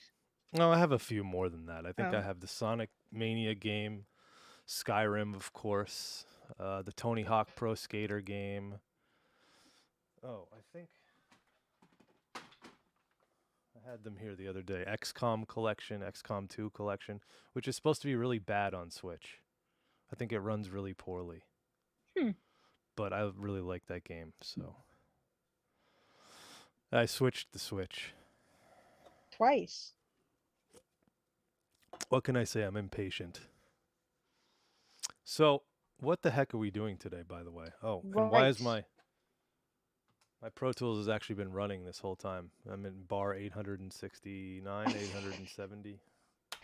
Okay. So I just pulled up whatever because I was like, I wanted to make sure that the MT32 was working, and indeed it is, which is a Woo. good thing. Woo. But today we're making an aha sting, Yes. and Julia really gave me no information on it other than she gave me a reference, Mhm. which I think we can play the reference without Yes, revealing indeed. anything because I don't even know what the hell it is. Right. Oh, let's do this first. Well, it's one that I think will be very useful because I think I can use it a lot of ways. The sting itself? Yes. Yeah. Okay, cool. Same realm. If you have Xbox Game Pass, Paradise Killer is 100%. Yeah, I have Game Pass, but I don't have time to play Game Pass. But I have Game Pass. Maybe if I. Oh, no, that's because I don't carry I guess I have my Surface Pro, but it's a pretty old Surface Pro. I don't know if it'll run any of those newer games. It might. Anyway, where are we? We're gonna open up a new file. We're gonna call this aha sting. Wait, the exclamation point goes here. Okay. Very good, Holton. I thought Sting was in the police and not Aha. Horrible. Wow. Horrible. I have to admire Good that though. I 80s do. dad joke. That's definitely a good one Mhm.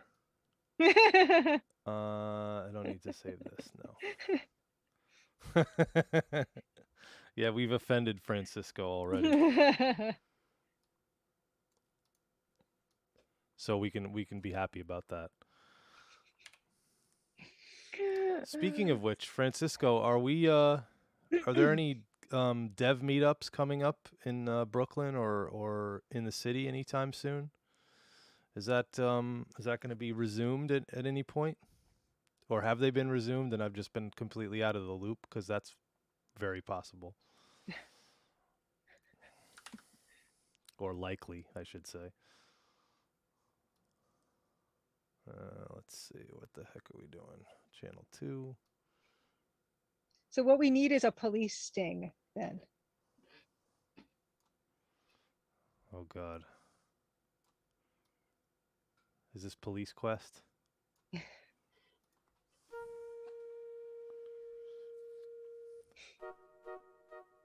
Oh, Maximus points out there is no TCD tag on the stream. Yeah, I changed it to retro this time, but should I change it back to Oh. TCD? Whatever you feel you I want to feel do. like sometimes retro allows it to come up in different places in the Mhm. search function. So like people that have never seen the stream before maybe can see it. with retro as opposed to TCD, because people are generally not looking for a game that's not released and they can't play. Oh, never mind. But you're right. But But I good don't know. point. I mean, I could be wrong about that. I have no No, no, idea. you're totally right. I feel like that's a thing. I don't know. I'm the only one who looks for that tag. So Well, well, um, what do you guys? What do some of you other guys that are streaming use? Do you tag your own game? Like, can you tag? I guess you could tag Rosewater because it's on the Steam. It's on the Steam. You can wish list it, right? You can't actually play it, but you can wish list it. So that's a good question, I actually. don't know On how Wild that. West Wednesday, yeah, what are you Yeah, I don't know tagging? how they populate the games list, but I assume Steam is one of the places that they populate from.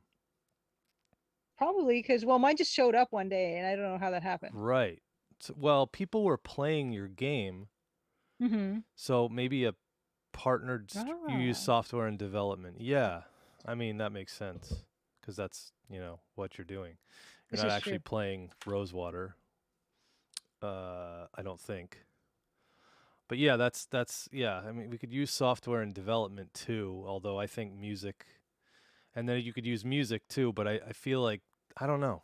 We could try different categories. For some reason I felt like retro was a better category for people that might be interested in this kind of game and this Mm-hmm. kind of music, since it is both of those things, or both the music and the game are retro in whatever. From what I've seen, doing different categories Mm-hmm. can bring in new viewers. Yeah, so maybe you can try software and development or something Yeah, when you're doing it. yeah, very true. Or art or something. I don't know. Okay, so we have a sample that Julia sent me Mm-hmm. earlier today, and it's the Colonel's Bequest Part 3 Secrets. I hope this is supposed to start at the beginning. Yeah, no, this timestamp, so you're fine. Like this is where we want it. 0. No, no, wherever the timestamp was that the link Oh. was that I messaged you. Let me find that Okay. because I think it came up and then it didn't come up.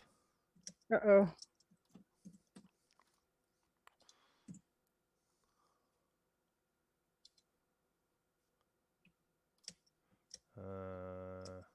Okay. 202 is the timestamp. All right, so let's go back to this. I got this correctly timestamped now. Okay. Boom. You have found a small hidden room in the house. So there was a secret passage. Yeah, that's all. That's it. Ding dong. Good, because there's somebody narrating, and that threw me off. Yeah, I'm sorry. I didn't expect that. I Ding couldn't. I ding had trouble ding finding it. ding. I didn't look hard enough. I didn't try hard enough to find one without. That's okay. But We won't hold it against you today. What do we we get think the of this point. artwork right here? This is a Oh my little weird. goodness. I love it. Do you? Well, it's kind of weird. It is weird because if it was just a static image, it would be hard to understand. But because we can see her moving around and see her moving behind the And painting, and as you can see, Sorry, let's shut him off. then it because you can see her moving around in the scene, it makes more sense. Um,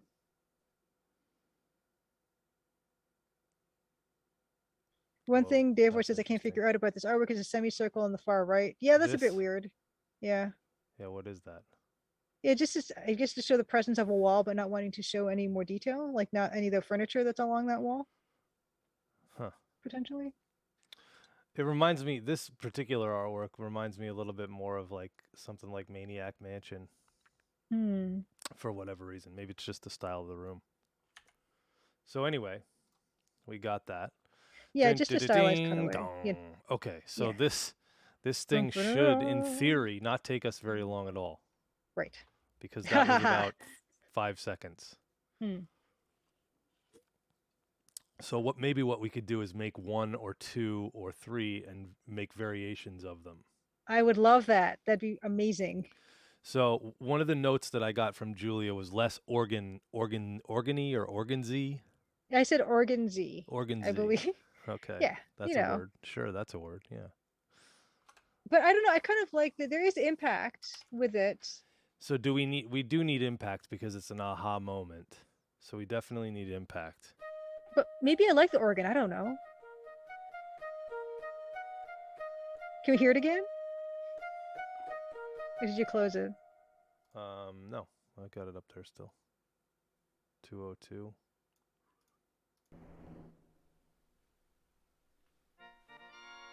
You have found a Dun.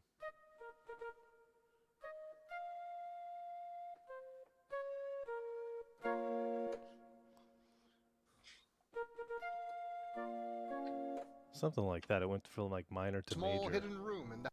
So I wonder if there's something more about those armoires. You pull on the armoire. Oh, the lighting is Surprise. so good You in this find that the room. whole armoire opens to reveal a secret door. Cool.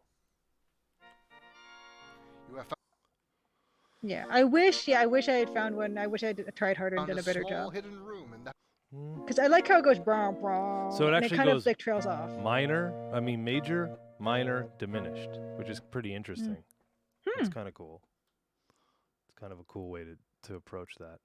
I think we need a different sound. Ooh, that's nice. These are all like the organ sounds. So this is electric organ 1, electric organ 2, electric organ 3, electric I like the organ first 4, one that you had. pipe organ 1, pipe organ 2, pipe organ 3, and then accordion. I don't mind that even. The accordion. There's a lot I liked. So, whoa, Grundislav. Try dithering for the first time. Hey, just keep in mind this is a family stream.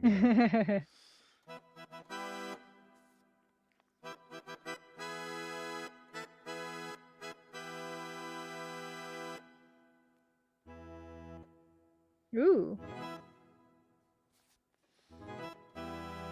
Tanda, good to see you.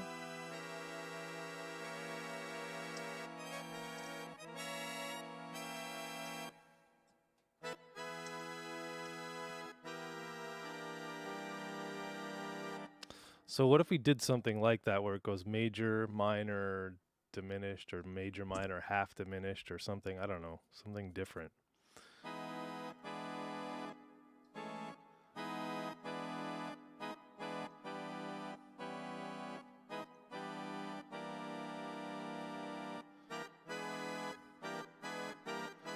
That's a little corny, but Yes.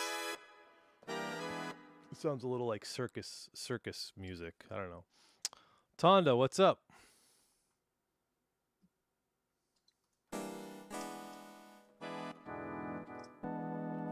Ooh, I kind of like that. It's a little eerie, right?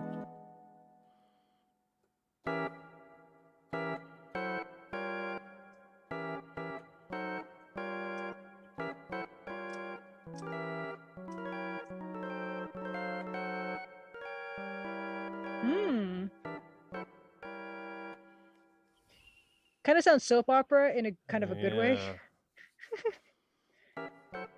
Reminds me of Carmen Sandiego. Which is not also a bad thing. It's also quite a No. good thing.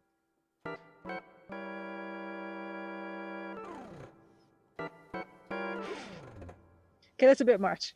We're not doing that.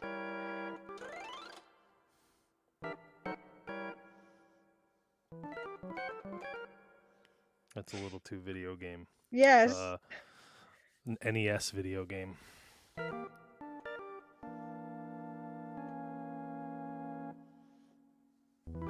It makes me feel like I'm at a ball game, Tanda says. Ooh.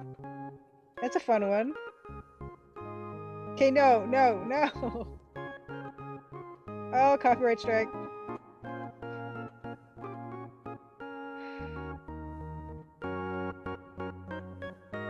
Ah, Grundislav, I'm seeing your gorgeous dithering. I really like it.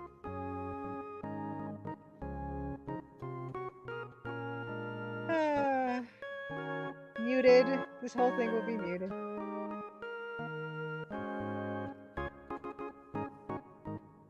Is that copywritten or is that in that public domain? Yeah, I'm wondering. I don't know. We're about to find out. Yeah, we'll leave that to YouTube. Yes. They can do their job, right? That is their job. Making sure people that it's got to be public domain. I don't know. Milkman said, coincidentally, I had just stood up to stretch. Well, it is the 7th inning. Go get yourself a beer. Come join us, and Ah. the 8th inning and the 9th inning will be coming soon.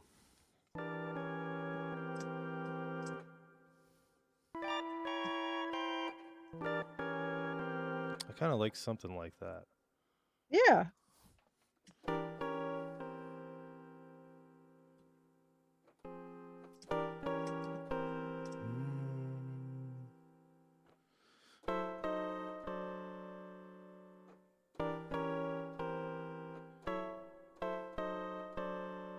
That's kind of interesting. Yeah. I like it. I like it quite a bit. 1908, Deluxe Tech says. And now in the public domain in the United States. Oh, the copyright revised to 1927. Lyrics remain in effect. So we can't sing it, but we can play it. Well, we didn't sing it, so there you go. There we go. 1908, but 1927 should still be out of copyright. That's over, well, it's almost 100 years, right? Mm-hmm. 70 years after the composer's death with the copyright to the revised 1927 lyrics. 1927 shouldn't be in should be in public domain. How old is the article that you read, Deluxe Tux? Dearborn said, "How dark is the Colonel's bequesting compared to the target sting emotionally?" What I'm hoping, if Dan is true to his word and we can do like a few variations, then we can have some different feels. Slightly more ominous, slightly less ominous, or that type Yeah, of a I mean, thing. it might be something as simple as just changing the instrumentation too. Mm-hmm, mm-hmm. Deluxe Tux, yeah, 2008, huh? I want to say that that's probably in public domain by now, but who knows? Don't Let's quote find me out. on that. Take me out to the ball. Oh, and now Julia does it. So at least it's her getting the copyright strike, not me. But Twitch is starting to get agreements with record companies. Oh. So, which means they'll start to essentially pay the record companies, which means you'll be able to play. Probably that's more for the masters than it is the publishing. So, not to get into a music nerd discussion, but I'll discuss it in a second. Let me record this piece first, and then we'll talk about music nerd masters versus writing and publishing.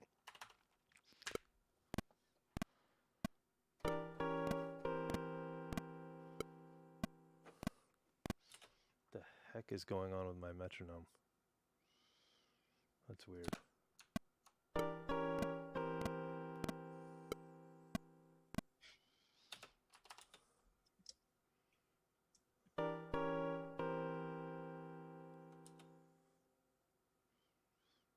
Yeah, so this will be pretty easy to do variations of, I think. Sweet.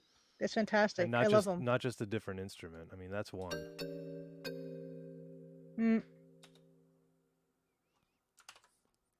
That's one way to easily. Ooh, that's kind of nice.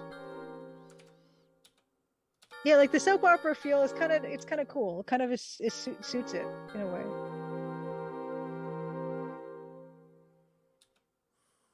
So we could do like different versions of this.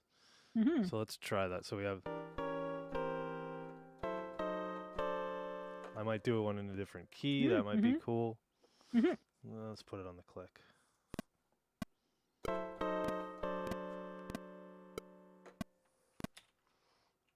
The click is sounding really funny. I don't know why. It must be Twitch or something. I don't know. Let's see here. So that's a variation of sorts. Let's leave that one for now. We'll leave this off. And let's make sure we have our piano sounds here. This is 0. And this is 32. And basically what I'm doing when I'm labeling these, I'm just making sure that I can recall the patch numbers on the MT32 because sometimes it recalls them properly and sometimes it doesn't. And I don't really know why, but anyway. Organized baseball began in Ontario in 1918. So that's post Crimson Diamond. It is. Yeah, so there was no organized baseball, certainly in Crimson, Ontario. Although there could have been pickup Hmm. baseball, right? Sure. You Yeah. know, but no league or anything like that. But spoilers, I did not put any baseball in this game. There's no So, baseball in this game. There's except for the baseball arcade sequence. except for that, where it's like a home run derby. Yeah. Now, speaking of which, you did have to ask, didn't you, Francisco? You What did is an have to ask what's MT32? an Yeah. MT32. Well, that's a good question, and I have no idea what the MT or the 32 actually stand for. Maybe it has 32 note polyphony, but I don't think it has that many. I think it's fewer than that. I think it's 20 or 24. And the MT, I have no idea because it uses linear architecture synthesis, which is LA synthesis. So I have no idea why it's called that.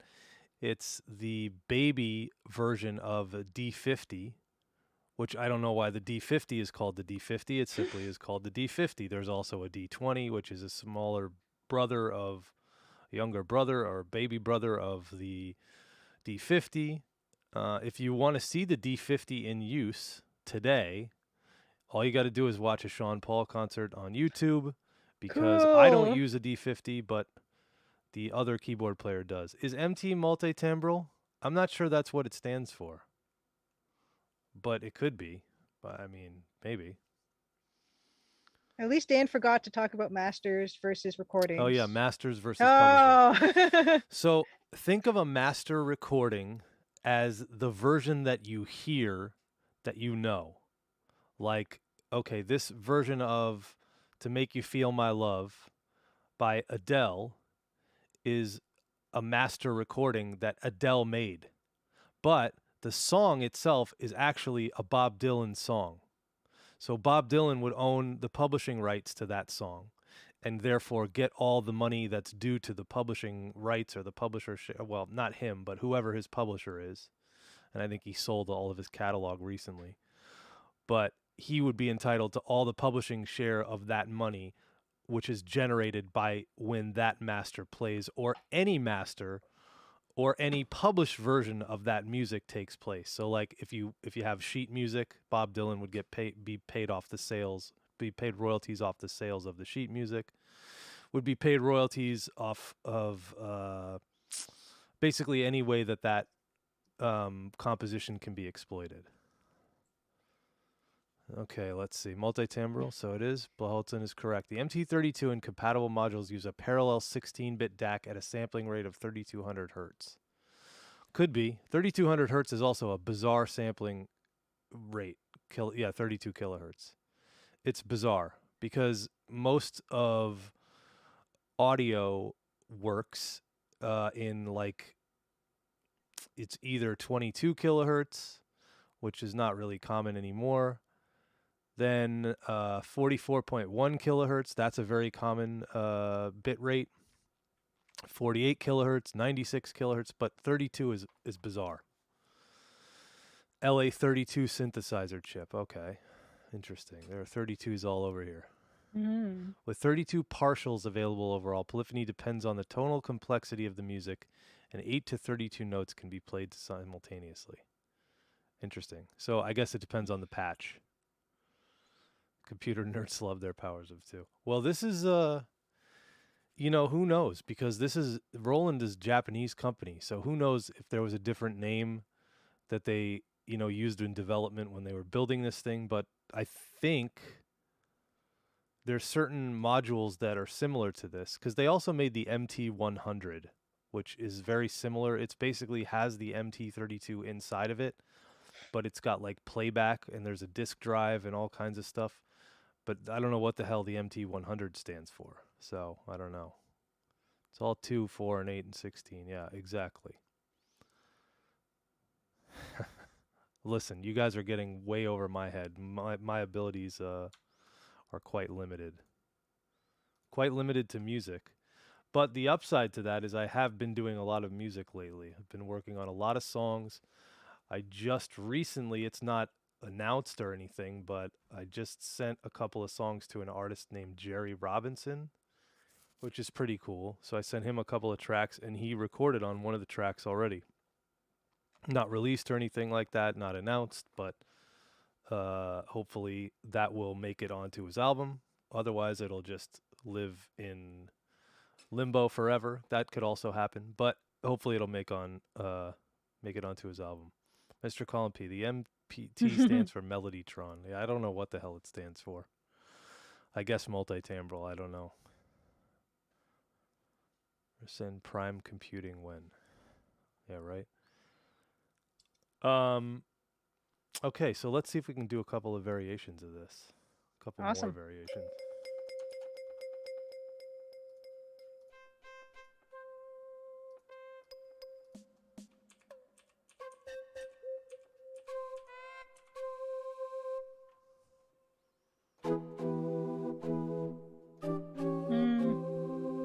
Not bad. Bwah, bwah.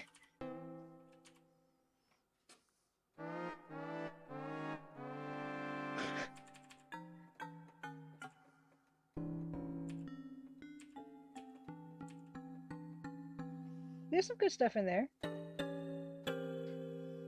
That's an interesting sound. Yeah, yeah. Okay, let's see. Rasmus asks, any ducks in Crimson? That's a very good question, Rasmus. Ooh, I don't know if that's what we're going for, but it is nice. It's cool. I don't know. I don't know if that does what we want it to. Let's see. Maybe we could have like a reverse version of it. Yeah, absolutely. And yeah, I mean, we could definitely come up with a place for Womp Womp to happen. Like, what's really good is this type of thing, like these little short hits of whatever this is really super useful because the game does not have wall-to-wall music. So it's really nice to have these little bits for different purposes. Do you remember somebody was playing the game? We were watching somebody stream the game the other day, and they were like, "Oh, I'm really interested to see what the music this part is going to sound like." And we're kind of like, "Music to this part?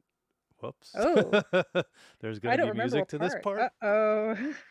I forget who it was that was streaming, but I think it was during one of the events. Ooh. Like a couple months back. But I kind of like just the stings. I think are really effective. I do like the music for like the sections that we have music for sure. Right. But just the hits are nice because I think I like a game where a lot of it is quite quiet. Do you watch the TV show Ozark? Have you ever seen that show? No. Oh, okay. That's a pretty cool show. Do you like Jason Bateman? He's all right. Yeah, I he's watched like, Arrested Development and stuff. He's like one of the main guys in that show. Mm-hmm. Although I think he's really like the main guy the first season, and then it kind of switches to like other characters develop or whatever. But yeah, I'm not going to reveal any spoilers, but just the music in that is super minimal, but also really effective. Ooh. So like I could see that kind of music being effective in something like walking around in the hallways. Would you want to have ambient sound almost? Yeah, I don't think so. Yeah. To be honest, because like these types of games didn't really have it, and I find it can be a little. No, and I find it can be a bit distracting, but what I like is when we have the bit of sting, and also the parts where we do have music, it feels like special. It feels like pay attention to this. That's the thing, because if you put in music there, if you put in music all the time, or put in even just background ambient sounds, like just really low, basic, simple tones, it would have to be probably really long in order to not annoy the hell out of the listener, out of the player. So I think that it might not be a good idea to put that in there, So anyway, yeah, Tonda, the latest season is pretty good. They split it into two halves. So there's like season 4 part 1, and then they're going to do season 4 part 2, I guess. I don't know when the next part of the season is coming out, but they split it in 2 pieces, which is kind of cool. Yeah, it's an interesting show. And then the girl actor, She plays this character called Ruth Langmore in that show, and then she's also in this new show called Inventing Anna, which is a Netflix show as well. Hmm. That's pretty interesting. I've been watching pieces of that. She got like a completely different accent. Anyway, the inside of the Xenon supercomputer in SQ4 is a good example of ambient music that doesn't overwhelm. Adaptive or dynamic music is probably well, if you play any of Francisco's games, there's adaptive music that happens in a Golden Wake, like when you walk in and out of the buildings and stuff. There's a lot of that going on. And I think the way he described it, if he's still here, Grundislav, he kind of made it pretty simple. It's not too difficult to get to playback, to program. You just have to have it programmed, like you just have to have the music made in layers. We were originally going to do that for this game, but to be honest, it doesn't really make that much sense. I feel like an EGA game in general doesn't really do that as much. I don't know. Yeah, But it's a lot more simple. It's a lot more clear cut. they really started it with Monkey Island, right? That was, I don't know if they started it with Monkey Island, but that was like the iMuse system. I want to say Monkey Island was the first time that they used it, right? Or Monkey Island 2. Excuse me. I don't know. Yeah, I no think it was idea. Monkey Island 2. But they went to great lengths and great pains to get that functioning. And now you've got middleware that does it for you. If we were working on a Unity game or something, I'd probably be working with Fmod or Wise in addition to Pro Tools. So, oh gosh. Yeah, ZX Spectrum music I would not want to do. That's too difficult for me. What makes it difficult? Well, ZX Spectrum is like less synth capability than the NES. Ooh. So you're really pretty limited. You'd have to do a lot of that. I love the ZX Spectrum palette. It's very, very close to the EGA palette. There's only one or two colors that are different, it seems. Yeah, interesting. Yeah, I wouldn't want to make beeper music. I would not. I like listening to it, but I it's just not really too fun to program. Except on Pico 8 it's not too bad using a tracker or something, but yeah, it's a whole new level of difficult programming. It's probably a good challenge, I'm sure. Yeah. Just to Jeffy, what show were you working on? And you never seen a single episode? Oh, Expanse. Oh, The Expanse. I haven't seen that one. I got to check it out. Do you do artwork or graphics or something? I assume that most of us here are developers or artists or something. Some kind of folk like that, but I could be totally wrong. Amiga Bill is actually he works on a lot of television and film, VFX, IT pipeline. Okay, cool. Very cool. A lot of shows are like, if they're not filmed, then there's a lot of post production that happens in Toronto. It's like a huge industry, like it's booming right now. Interesting. Yeah, Amiga Bill works on a lot of TV shows and documentaries. He actually did, I think he filmed a lot of the Jeffrey Epstein documentary, which is pretty wild and interesting. And then I want to say he did something with Mike Tyson recently too. But he does a lot of that. That's his day job. That's awesome. Is film and television. That's why he has all the cool cameras. If you don't know Amiga Bill, you should know Amiga Bill. He's great Twitch streamer. Obviously, geared towards Amiga and anything Amiga, but he also shows off other game stuff and is very supportive of new developers and things like that. So definitely a good guy to check out and watch his streams on Sundays when he does it. Yeah, perfect. Thank you, Julia. Okay, let's see. So where are we? We can also like beef these up a little bit. Absolutely.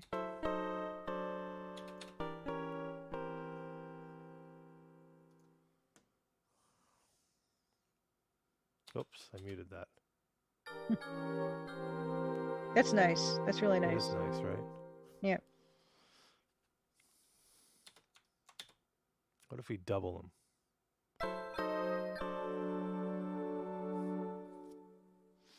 It's not bad. It's not bad.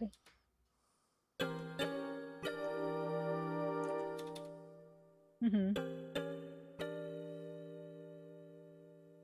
I do like how they trail off. That's quite nice. Yeah. We could try doing some more variations of this because I think otherwise there's not much more to do other than like orchestrating them a little bit.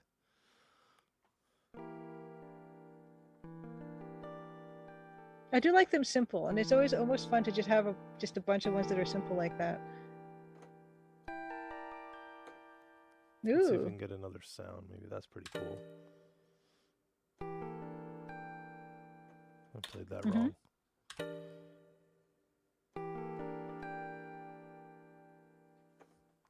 I don't like the way I played that either.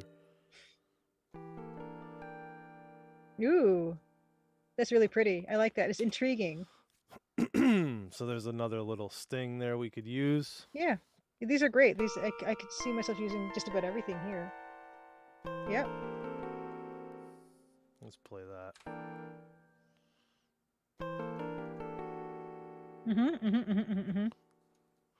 They're all kind of rooted around E half diminished, which is cool. So I could do.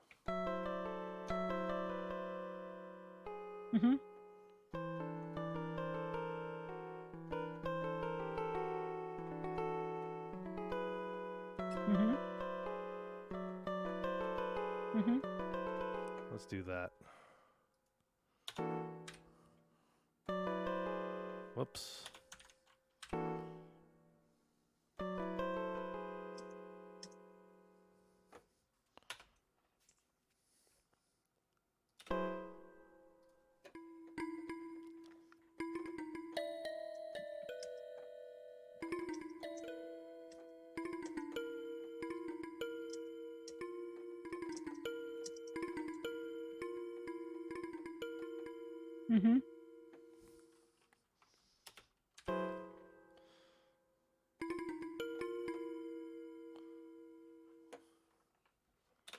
A lot of little noises here.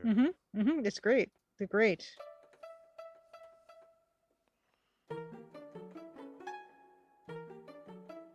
Oh, fun! I love how different that is.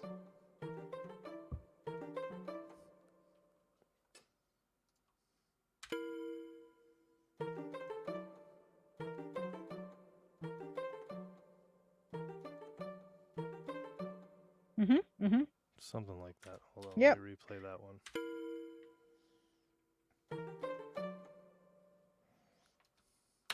Yeah, it's great. I like how you're doing different lengths and like totally different feelings. Trying to get some different mileage out of this. Oh yeah.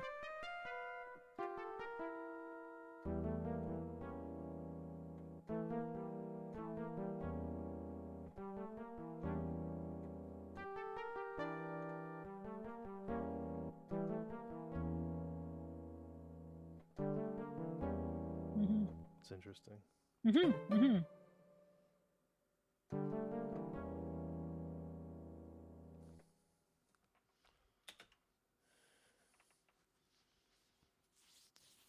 What else could we do here?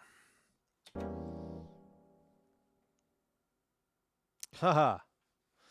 Rick3636. What's up, buddy? Long time. We miss you at the school.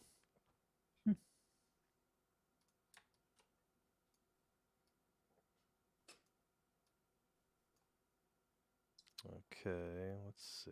What else Can we do a womp womp? We can. Let's call up that sound. Let's call up, let's make sure we have all our sounds properly labeled here. 98. None. Yeah, that's not good.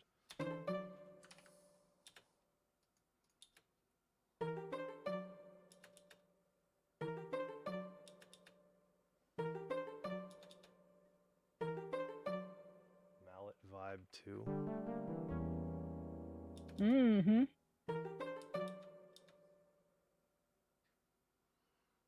Okay, so what sound is that?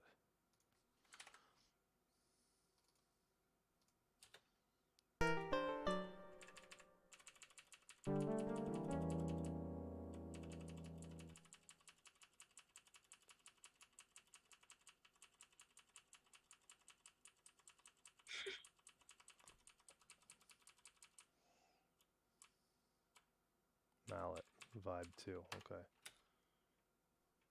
I don't think that's right though.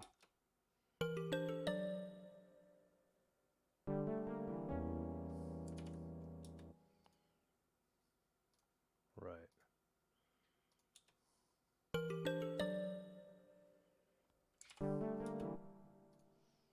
Let's get the sound right.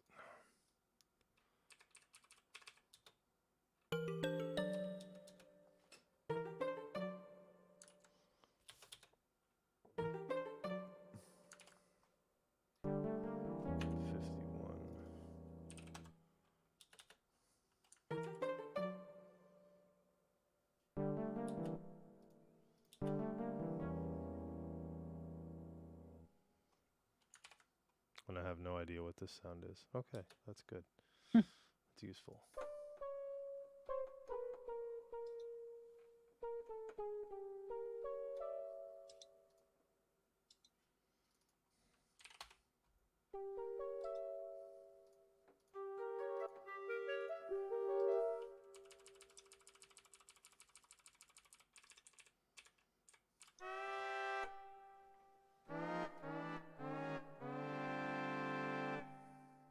You want that sound? Yeah.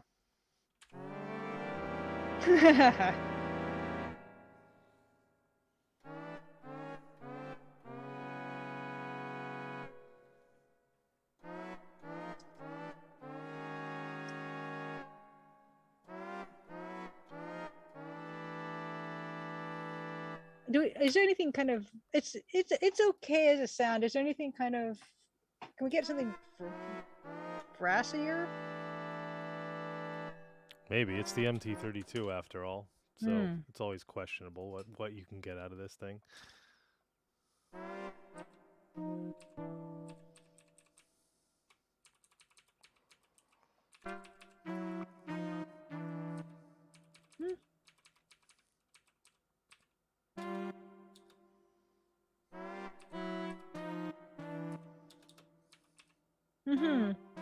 The wonky pitch is good. Yeah, I kind of like that too.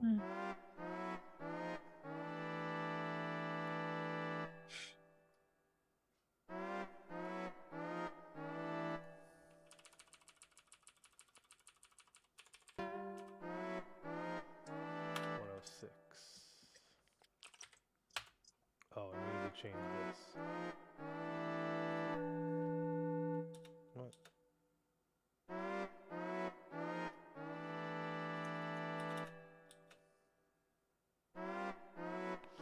This thing has a mind of its own. Logo splash sound. Interesting. Airborne Tempe organ that I got from my sister. Oh, yeah. Yeah, you could definitely do that. Not the most pleasing sound. No. Something kind of goofy.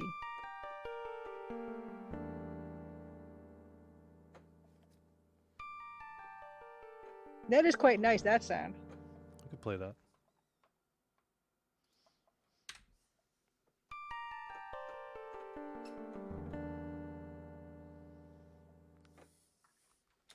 I made a mistake. I'm going to cheat and fix it.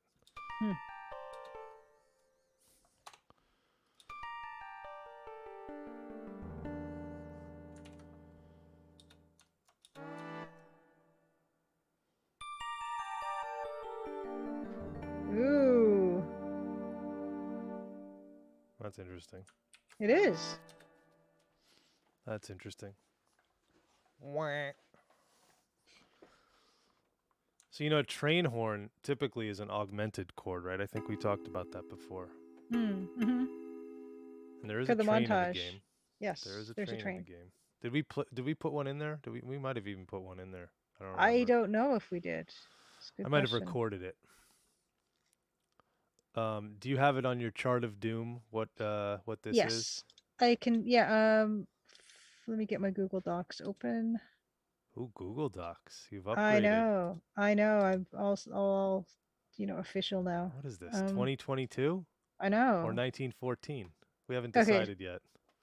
So you the aha sting stuff or the 20 like No, the thing we did before. aha sting stuff.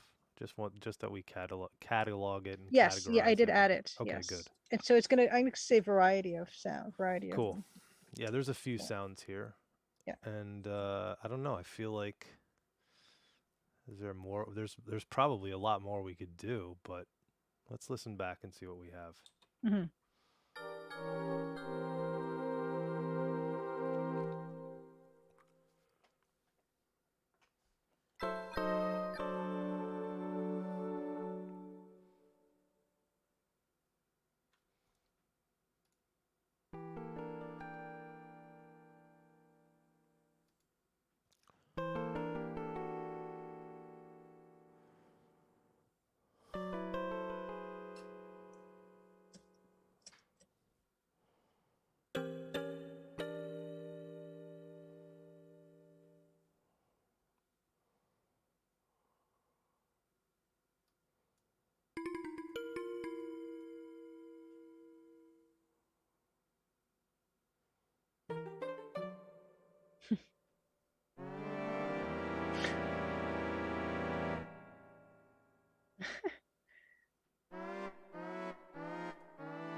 They're all interesting. This one I They might are. need to change the sound on this one, but This one it reminds me of the beginning of like the Monkey Island track. which one does? That one we did the last one. This one? Yeah, and then it goes into da, da, da, da, da, da, da, da, Interesting. da, da, da, da, da, da, da. Save this. Yeah, they're all pretty cool, right? Yes, they're super useful. Like it's great to have a bunch of these to kind of pepper in and different parts. Yeah, I'm pretty pleased with this. Yes. Good. We saved it already. Aha sting. So we pretty much accomplished our goal pretty quickly. We did. Good. I'm happy with this. We got 1, 2, 3, 4, 5, 6, 7, 8, 9, 10, 11 stings ish, 11 ish. Maybe it's more like 8 or 9. So that gives you a lot of variety. You can use these in different. I mean, because some of them might not even be aha. You could just put them anywhere. Mm-hmm. Mm-hmm. Any Exactly. place that needs some kind of a sting. Mm-hmm. Super, super handy, versatile stuff. Very nice. Yes. Very nice. Very nice. Well, I think that is gonna like be exactly what I wanted it to be and be exactly what you wanted it to be. So I think so. I feel like we're in a good spot here. I don't want to mess with a good thing. Oh, I do want to fix this though. Oh my That's gosh. not the right sound.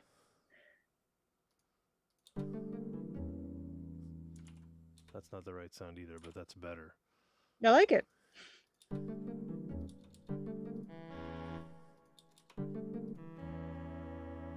Ooh.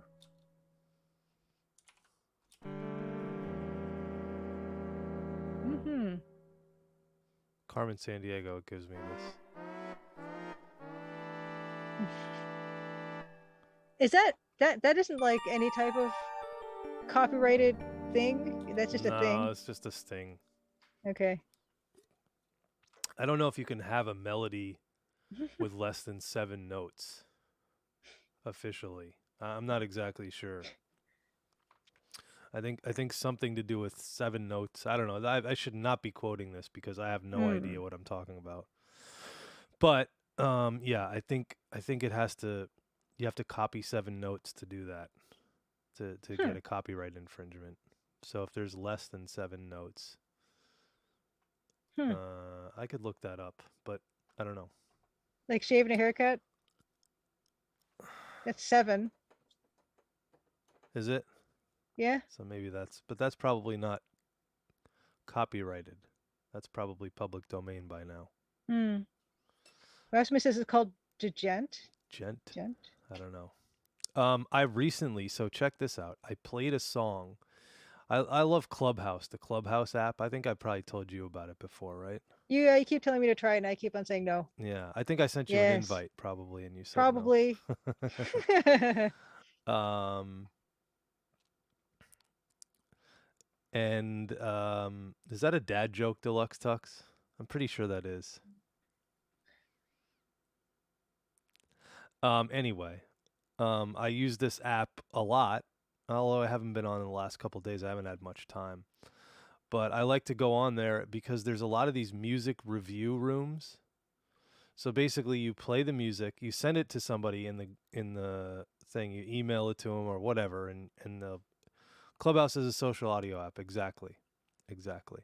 It was invite only and it was iOS only, but now it's Android, and I don't think you have to have an invite anymore to go on there. Um, but I got on it like last year, February or something like that, 2021.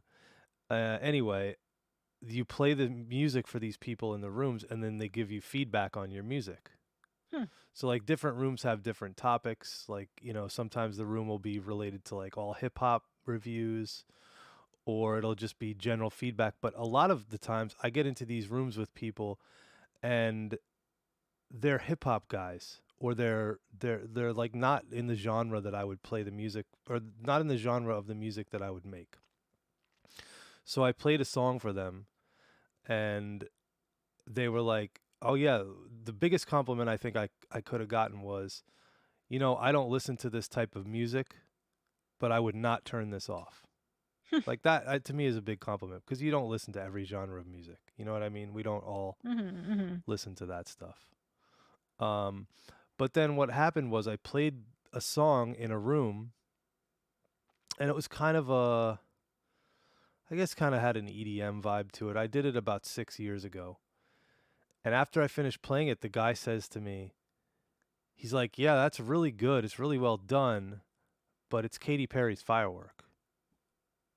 You totally it. Hmm. I'm singing Katy Perry's Firework right along with the song, and I'm saying to myself, what? It doesn't sound anything like Katy Perry's Firework. I would love to have produced that song, Hmm. but I did not." And a friend of mine who was also in the room at the time, because I wasn't, I mean, I was just going to be like, yeah, all right, thank you for the feedback, no problem, whatever, and just keep it moving. Like, you know, sometimes when you get feedback, you know, you need to take heed of it and you need to pay attention to it, or sometimes you know when you need to just ignore it, right? And this was one case where I was like, yeah, okay. If you're telling me that that's what it sounds like, then you don't know what you're talking about. So then they played the two songs back to back, and the people were in the room was like, that really isn't very close at all. Hmm. Like the tempo is the same, but I mean, you can't Hmm. copyright a BPM. So what the guy went on to explain was afterwards, he's like, okay, first of all, you have to have to be copywritten, you'd have to copy 7 notes. He says there's nowhere in there that 7 notes are copied. Hmm. I could think 7 notes in a row or something like that have to be copied. But I mean, I'm sure that the law is not that direct because at the end of the day, it's judges and lawyers that are deciding this stuff. Mm-hmm. And judges and lawyers typically are not trained musicologists or trained musicians, and they're the ones that are deciding these cases. The interesting thing was, if you know anything about the Pharrell and Robin Thicke and the Marvin Gaye estate uh, lawsuit a few years back with the song called, what the heck was the song? The original song is "Gotta Give It Up" by Marvin Gaye, and then the "Blurred Lines" is the song by Robin Thicke and Pharrell. And had they not said that they literally were listening to that song in the studio Hmm. while making their song, they probably would have not lost the case. But they said we were using this song. Yes, we were listening to it. It was totally an influence, and they literally lost the case, and was, I think they lost $7 million or something like that over it. Pretty crazy, right? When the judges lay down a beat, Hmm. it's usually a max of 3 taps of the gavel, and the Oh lawyers only have no. to pass 1 bar. Oh man, those are bad. That's two bad dad Oh. jokes in a row. Good work, Deluxe Tux. Are you a dad by any chance? Because you've got the dad joke thing down. Oh man, a case of anything you say can and will be. Oh yeah, yeah, for sure, Mousimus, for sure. So that's why they apparently lost the lawsuit. But you can definitely accidentally steal something and not know that you did. And it's hard. It's especially when you're trying to work in pop music.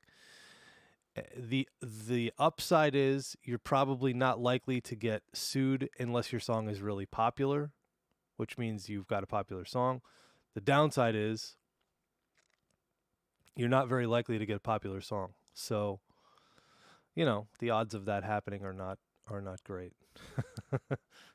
Bill Kuhn, I'm glad you approve. Oh dear Lord. So anyway, we've now descended into madness, I believe. Oh yes, yes. Huey Lewis suing Ray Parker Jr. over the song Ghostbusters. So Huey Lewis has a song called "I Want a New Drug" that really has almost an identical bass line. It's in the same key. The chord changes are pretty much the same, but the melody is nothing like it. But I believe Huey Lewis won that lawsuit, and I believe is credited as one of the writers of the Ghostbusters theme song. Hmm. We could look that up.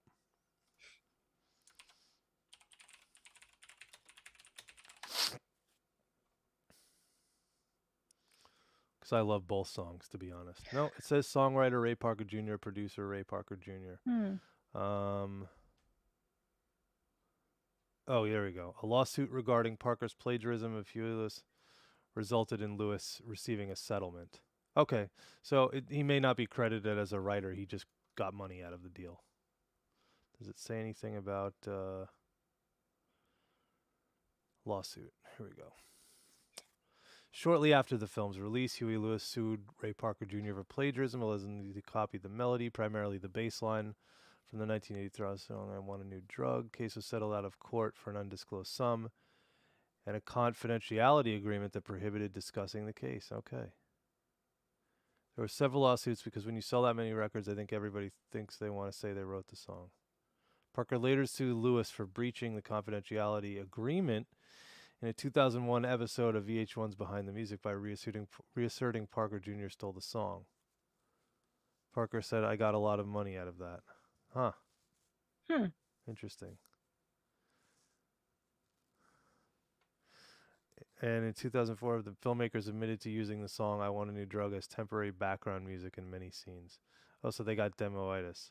They also tried to offer him to write it, but the band had declined. The filmmakers then gave footage with Lewis' song in the background to Parker to aid him writing a theme song. There you go. Hmm. And this, by the way, this is a veritable who's who of musicians on this song. Carlos Vega is an amazing drummer. Greg Philinganis is probably the most unsung keyboard hero on the planet. He's unbelievable. He played the I think the solo on Toto's Africa. Lewis Johnson, another one. So you got yeah, he's on Thriller. It's a veritable who's who of top studio guys. Anyway, that's enough about Ghostbusters. Is it though? It's never enough about Ghostbusters. By the way, has anybody seen the new movie? I saw it on the plane on the way to Saudi Arabia or on the way back. I think on the way. And didn't I didn't love it. I thought it was they changed it to a kids movie, was my opinion, without giving any spoilers. Hmm. Whereas the first two movies, not accounting the all-female remake that they did, that I never saw that one, but I had not heard good things about that. But the original two movies were not really kids movies. I think they were only PG rated, but they were it was Saturday Night Live or SCTV comedians, Mm-hmm. and that was the vibe of it. And then this one was a kids movie to me. It reminded me more of Bumblebee. Did you see Bumblebee? Nope. Bumblebee, by the way, has an exceptional soundtrack. Hmm. Bumblebee's like one of the Transformers movie spin-offs. Well, one more thing about Ghostbusters. Do you think that Michael Jackson's "Bad" sounds like Ghostbusters, the verses? Because Bad? yeah. I don't think so. No. Hmm. You think it So, does? I don't know. I'm trying to think about it. It's not as bad as everyone says. So maybe I need to watch that. Deluxe Tux, a Hmm. Spielbergization of a franchise that was never Spielberg. Yeah. Yeah. So it was not a bad movie. Hmm. It just I don't know. It did to me. It didn't really live up to what I was expecting. I guess I was expecting a little more. Whatever. Ghostbusters 2 is much scarier than me than Ghostbusters 1, but I only saw 1 at TV and home. 2 I saw in the theaters. Yeah, I think I saw 2 in theaters. It got messy in the third act. See, that's the thing. So I guess what they figured is because originally they used comedians. So then they're like, okay, we're going to reboot this, but we're going to make it all female comedians and it'll just work. And I don't know if the female comedians or the comedians themselves had no chemistry together or what it was, but I can't even criticize the movie because I haven't seen it. So Hmm. Hmm. less sequels, more spiritual successors. Yeah, I mean, I guess Ghostbusters Afterlife functions as a spiritual successor for sure. But I just felt like, I don't know, I just kind of felt like it wasn't there. I like the new Ghostbusters movie. Was disappointed in the previous movie, not because of the cast, because they completely dismissed the existence of the previous movies. Yeah, I mean, I don't know. The original movies just had something about them, and I think also the special effects in the original movies was really excellent. Hmm. Like that still holds up for the most Hmm. part. Whereas some movies special effects don't really hold up now. You watch them and you're like, that looks like anything. Phantom Menace, for example. That's or the Oh boy. Star Wars Special Edition. You want to talk about disgusting? Like that just does not look good. And Phantom Menace, like now by today's standards, a lot of that stuff looks really corny. Yeah, it aged extremely poorly, It didn't age well. Yeah. which is funny because the original series has aged quite well because they were using traditional effects and not what was considered cutting edge special effects in like the turn of the millennium, which certainly don't cut the cheese now, like not even close. But nowadays, the newer Star Wars remakes visually, they did a really good job Oh, with. sure, absolutely. It's like the best money can buy. Yeah. Well, literally the best money can Yes, buy. Yeah. absolutely. Yeah, it's some good special effects. But then the irony of it, the cruel, cruel irony is that the actual stories were just they kind of fell apart and they weren't organized or planned all that well between across all three. So it was a mess. Hmm. But what are you gonna do? Yeah, visually they looked good, but I think the other tough part is the introduction of the green screen acting, and that like all the Marvel movies have, basically it's all green screen acting. I've heard that the new Batman movie is supposedly pretty good too, Mm. but I have not had a chance to see that one. I'll probably watch it on an airplane at some point soon. That's how I watch them all. What does still work is the space, if the space CGI. Ships just don't need that much. Yeah, I guess so. Some of it just doesn't look good though. Yeah, Phantom Menace weren't visual effects weren't too far along. I mean they were, but I don't know. It's like it's the same thing. It was 99, right? So it was that same terrible era of like early 3D gaming. Yes, it looks like an FMV or something. So there's a lot of garbage there. There's a lot of like real garbage. But and then the funny thing is some of the FMV games look phenomenal. Like looking back, like play Wing Commander 3 or Wing Hmm. Commander 4. That looks pretty great still. What's that sound? That is my radiator. Okay. Can you hear it on the mic? Yeah, Yes. sorry. It's okay. I was This just mic is wondering. pretty good to eliminate most of outside sounds, but this is just noisy. It's my heater, Okay. boiler, I thought you whatever. had I don't know. raccoons in your basement or something. No, unfortunately, it's the boiler, which is more expensive than raccoons to fix. When you buy a house, everything that you want to repair on a house, whatever the repair is, it's $1,000 or more. Like it starts at $1,000. It's like how much is it? Oh, $1,000. Yeah, yeah. Hmm. What do we need done? Oh yeah, that's about 1,500. Yeah. What about this? Oh yeah, that's about 23. How much is this? Oh, this is only going to cost you 11. Like, come on. And then if you want to get your roof replaced or something like that, forget about it. Forget about it. Forget about it. Free radiator beat. Yeah, I should put it on YouTube and sell it. Hmm. Get something out of it, you know. The newest Spider-Man. What was the newest Spider-Man? I don't remember. Oh, with Tom Holland. He did. I think there's 3 of those now. I can't I think I remember. saw them all. I think I saw 2 of them. I didn't see the last one. I don't remember. I actually liked that the Miles Morales movie, the Into the Spider-Verse or Oh, whatever. the It animated was an one? animated one. It was really good. Oh, the new one's No Way Home. Yeah, I haven't seen that one. Who's I forget who No Way Home is. I mean, I That's forget who the bad guy is in that movie. Oh, I don't know. I'm out of it. I think I've seen it. I think I saw it on a plane. Maybe not. They're always on the airplanes like a little bit earlier than everywhere else.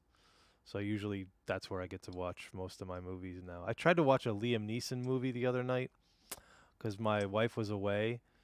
She was out with her friends or something. So I was like, "All right, I'll sit down. I'm going to order sushi and watch a Nice. movie by myself." And I got about 25 minutes into the movie. I'm like, "Yeah, I'm going to bed. This is terrible."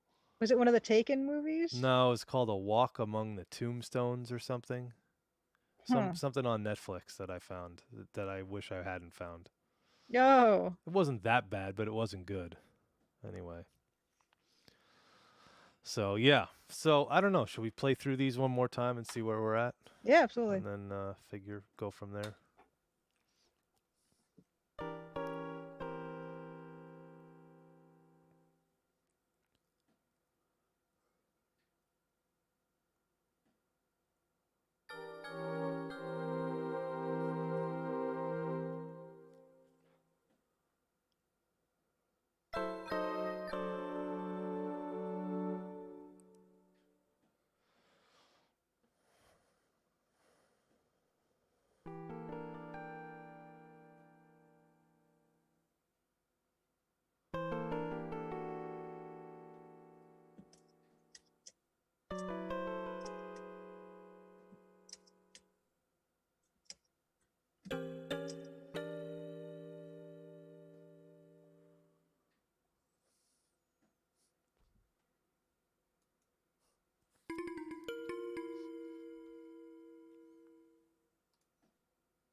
Ha ha.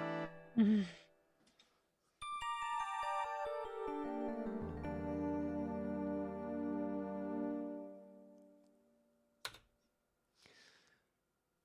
know what's Yep. interesting? I feel like that sound right there, this.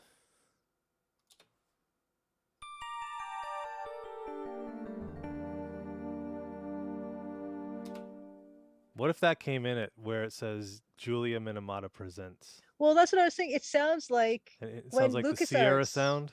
It sounds like the LucasArts when it comes out. And Jim Matt thinks it sounds Goonies, and someone else mentioned Goonies. Goonies, and then somebody else said it.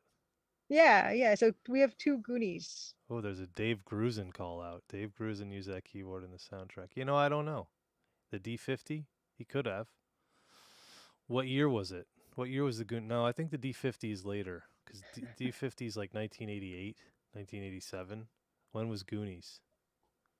Oh, 85. Yeah, I don't think so. Oh, no. The D50 was 82. I'm lying. Let's look this you're up. lying. Okay. But that Roland sounds D50. so much like the LucasArts when LucasArts flashes up. 87. No, it was 87. It was 87? Yeah, so then it Okay. wouldn't have been that keyboard. Oh. And that was like a different kind of synthesis, like a different kind of Roland synthesis. So whatever they had before was pretty different, I guess, from that. Reminds me of look from Planescape Torment. Nice. How am I the only one who hears the LucasArts logo sound when it opens? What's the LucasArts logo sound? Let's get You know, that like sound up. when a LucasArts game, adventure game opens up, it has that sound. And then it goes into the Monkey Island sound.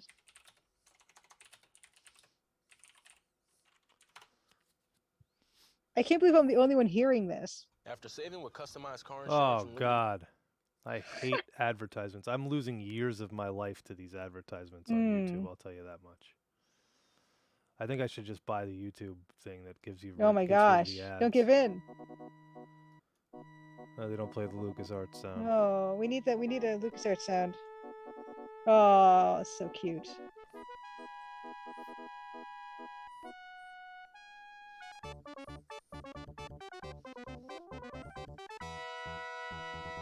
They did a good job with this game. Oh, they did.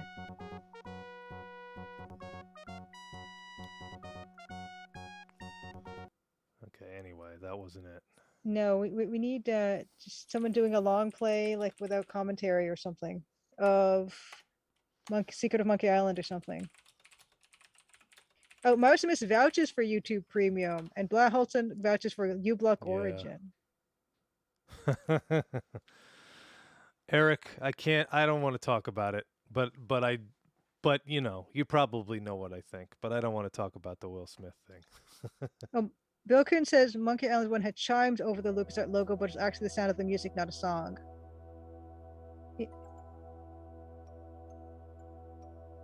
That part? Yeah, just at the very, very, very beginning. And this is the MT32 version. Oh.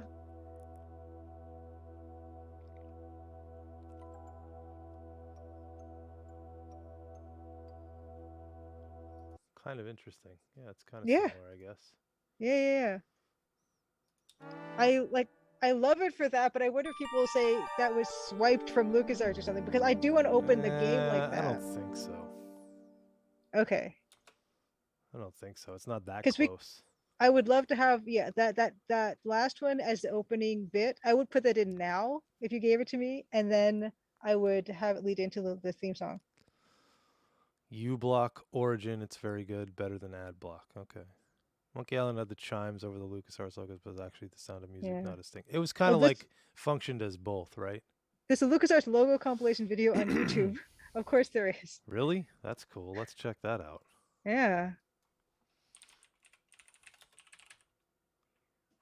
Logo compilation.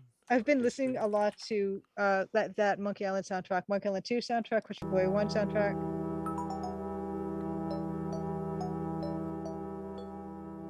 That's the Amiga one.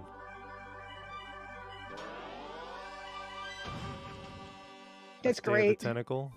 Yeah. Star Wars. Uh, Not sure what game this is. Full Throttle? Is it? I don't know. TIE Fighter. Or X-Wing. That's TIE Fighter. Ooh. I'm not sure what game that is. Don't know. That's awesome.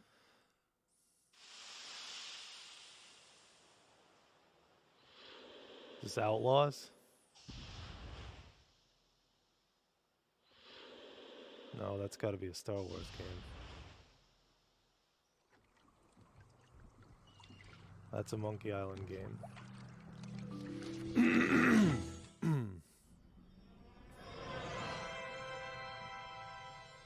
So these are all different. Yeah, I guess the Monkey Island There's no ones. uniformity to any of Yeah. them.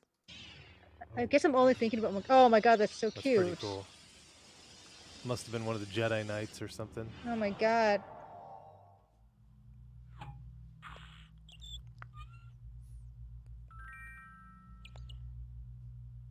I agree, Davor.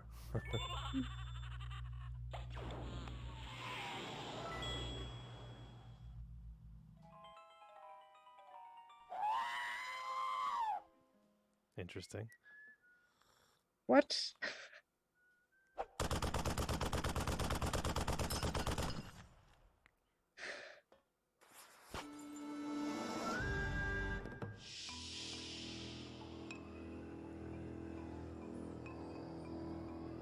Is that another Monkey Island game? Yeah.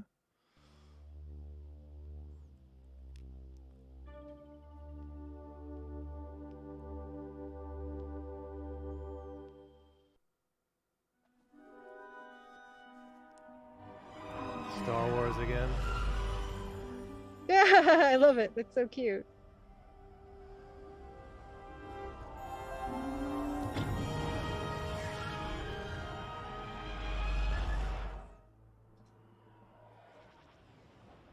X-Wing versus TIE Fighter.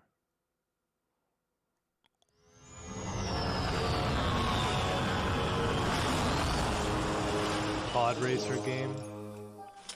Oh,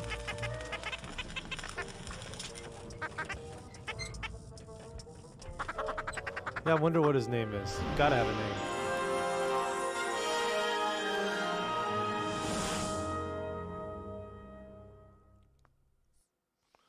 Pretty cool. This is yeah, every yes. LucasArts game and intro. This is 18-minute video. Oh, okay. The hell is this? It's an ad. What is that? It's just. Well, that's pretty cool.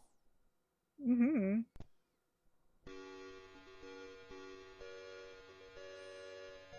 Is this the same video? I think you started a new video. This is a new video, yeah. That's a completely new video. But I guess I am thinking of the chimes that open up the first Monk Island or something. Yeah. Yeah. So there's no particular stinger that like stands out among Right. others. Can But you play the last one like, just one more time? sure. Because I just want to.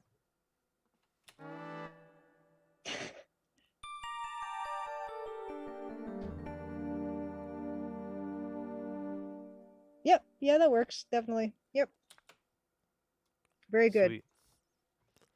So I think that is where I'm going to say I think we're gonna be satisfied with where we're at.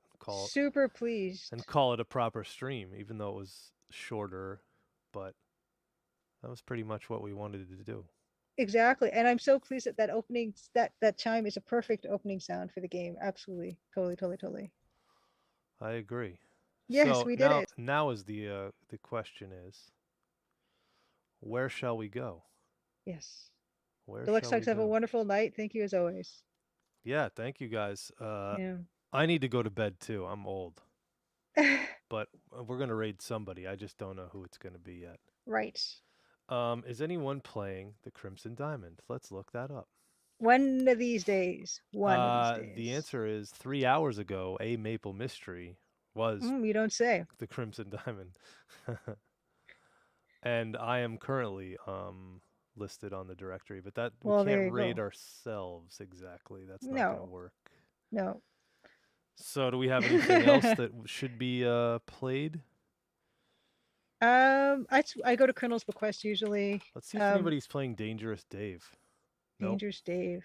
Elite Dangerous Dave in the Haunted Mansion, because I wanted to show off. Sure, absolutely. I think I did show this off already, but Good night, Maximus. Good night, Dave. Or good night, Blaholtzen. Yes, you did show off your Dangerous Dave. Yep. This is a box proof. Signed and all. So the signature is underneath the plastic. Underneath the plastic. They shrank wrap them at Romero. How is that past tense working for you? Shrunk wrapped. Shrunk wrap. Shrink wrapped. Shrank wrap. English is not my first language. My first language is gibberish. So yeah, I'm back. I'm back for 1 week. Who knows after that? But I'm back at least for this 1 week, and then maybe soon after that. So any other games in particular? Should we check if anybody's playing Lamplight City? Yeah, Lamplight City, Francisco Colonel's is Request, Dag of Amon Ra, and then whatever any type of like adventure game usually. Maximus usually comes up with something. He's introduced us a few really cool streamers. Yeah. Nope. Nobody's doing Colonel's Bequest, are they? Nope. Let me check my list. What's going on? I think I basically have the same people as you. Nope. Nobody's doing Dagger. Ren is doing the Black Cauldron. Really? Yes. Ooh. That's a good one. Uh-huh. 2 people are doing, well, somebody's doing Quest for Glory 3, but there's only 1 viewer. And Dirkleverse is doing King's Quest 1.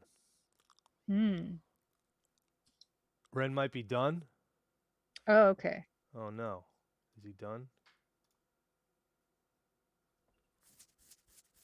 Because that would be a cool one. I like, and I like. I've never actually played Black Cauldron, but I do have a copy of it. Sweet. Let's see. Do I have it here?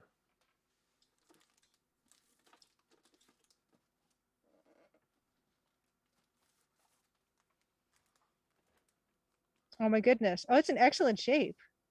Well, it's got plastic around it. It's in Right. pretty good shape. Yeah. And it's like, I think it's more of a text adventure with graphics. Hmm. I don't remember if you actually are moving around.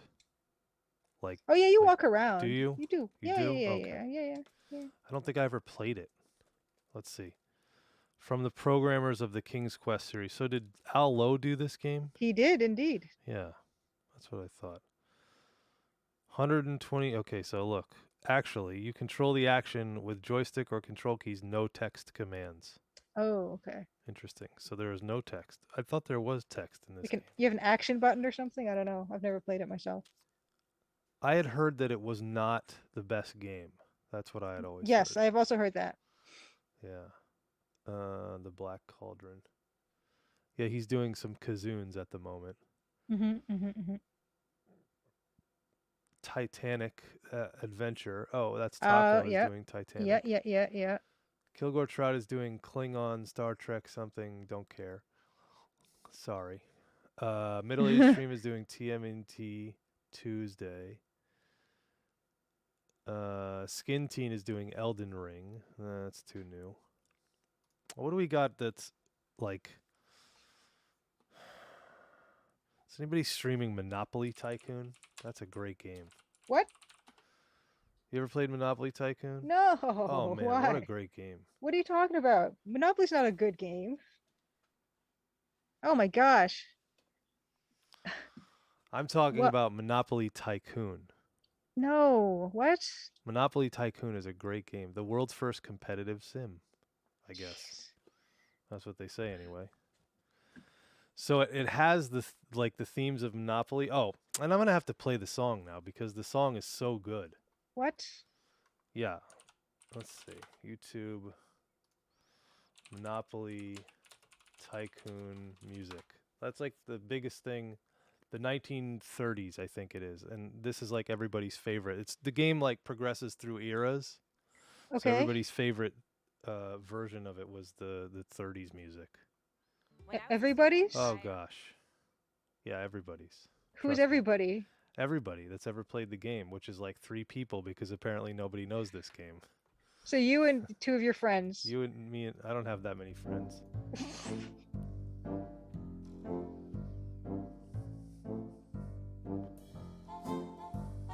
Okay, this is nice. It's really nice.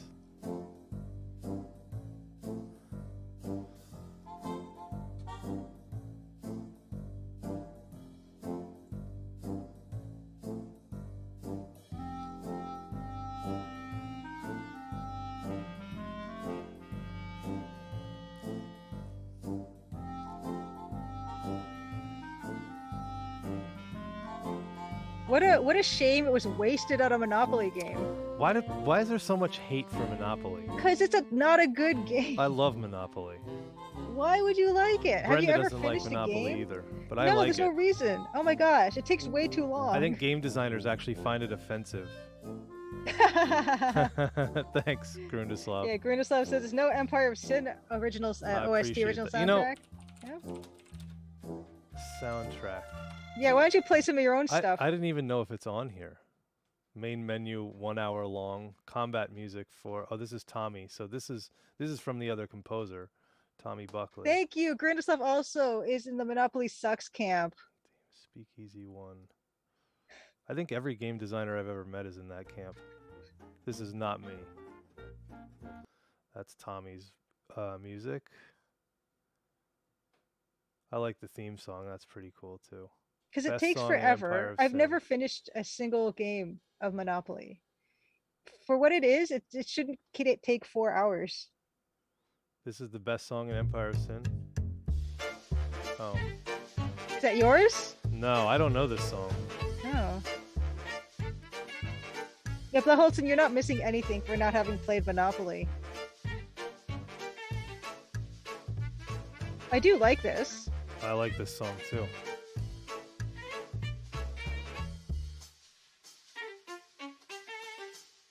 Hmm. Interesting. That's quite cool. Brothel one. I don't think I did any of the brothel music. Bilkin says Monopoly is a phenomenal game. It's just incredibly boring and takes forever. And the gameplay is not fun. Yeah, I don't think there's any of the songs that I did online actually. And the theme isn't fun. You'd have to go through like a long play to find it, I think. Maybe if it was like a medieval fantasy theme where you were tithing your peasants or something, I might be more interested. But just having it be boring old real estate that is like in the 30s, I don't care. I love the Monopoly iPad game, but it's only I think they got rid of it now. Because no one cared. Justin Jeffy says, Yeah, I I'll join the guess. Monopoly Sucks Club. I I'm sorry, I guess shouldn't be so. so mean. There are people who worked on it, and I'm sure they worked very hard on it. They're all dead. That game's No, I hundreds mean of the years app. old. Oh. Yeah, probably. This is suggested products. Interesting. But I feel like almost that the people who did have to make the app probably it's not what like their dream job was to do it, except unless your name is Dan.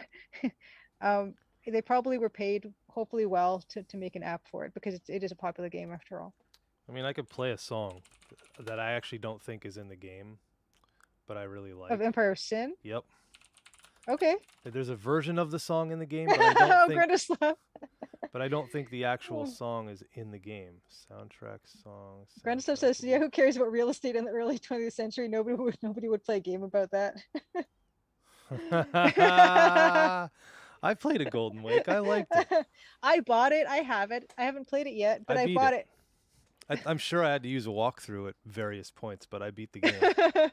I liked the game actually, and I think my comment on the Golden Wake was, I really should have played that game before I did the Empire of Sin soundtrack, because it was right in the same. Okay. You know. I will say this about Golden Wake. I will say it has a narrative, which I can't say that Monopoly does. So there we go. That's the difference maker. You have a story in your game, I'm assuming. I haven't played it, but I'm assuming.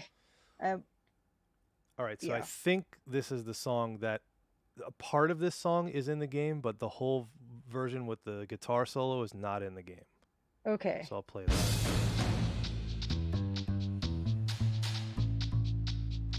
This is cool. It reminds me of Cowboy Bebop. Interesting. Do you know Cowboy Bebop? I know of it. I've never watched it. The theme song is killer. Really good. I've heard that. This is awesome.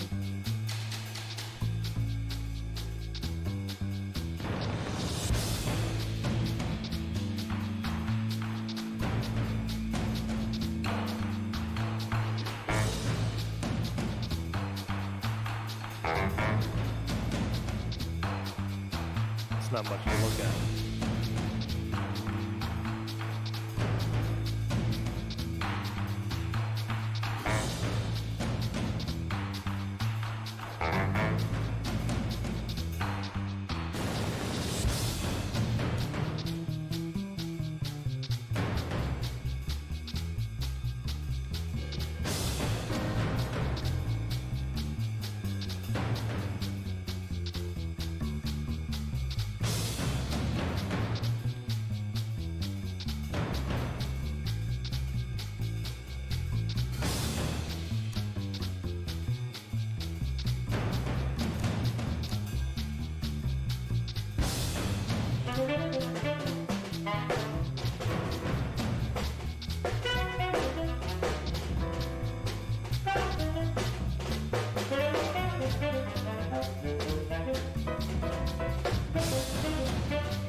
goes right back to the top. Nice.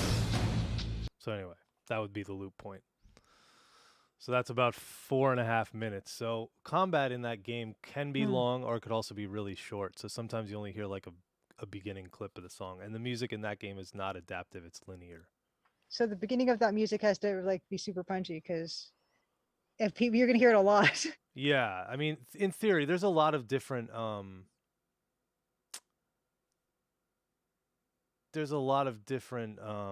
combat music in the game, so it varies. Ren is back to Black Cauldron. Okay, let's raid Ren. Yes, he's doing like a twisty path. Yeah, we gotta raid him. Okay. This game. I don't think I'll be playing it, even though it is an EGA adventure game, and I'm all about that.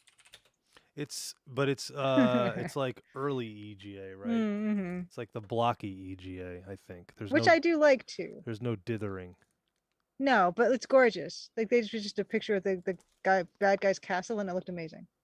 Raid Yes. the Renaissance.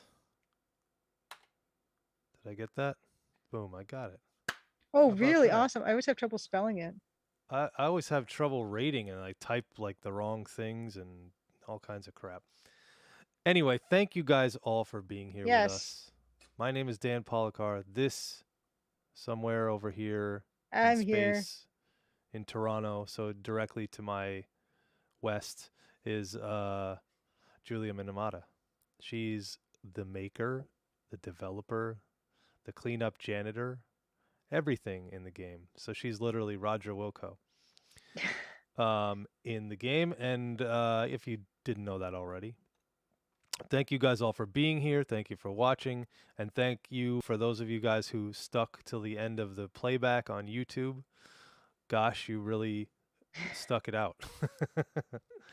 Okay, let's rate up our buddy Ren. See you next week. See you guys next week. Oh, yes, next week we will be back. A Maple Mystery will be back doing an art stream. Yes, more bucket. More bucket. Yes. Just don't kick it. No kicking No the bucket. kicking. Mr. Bucket.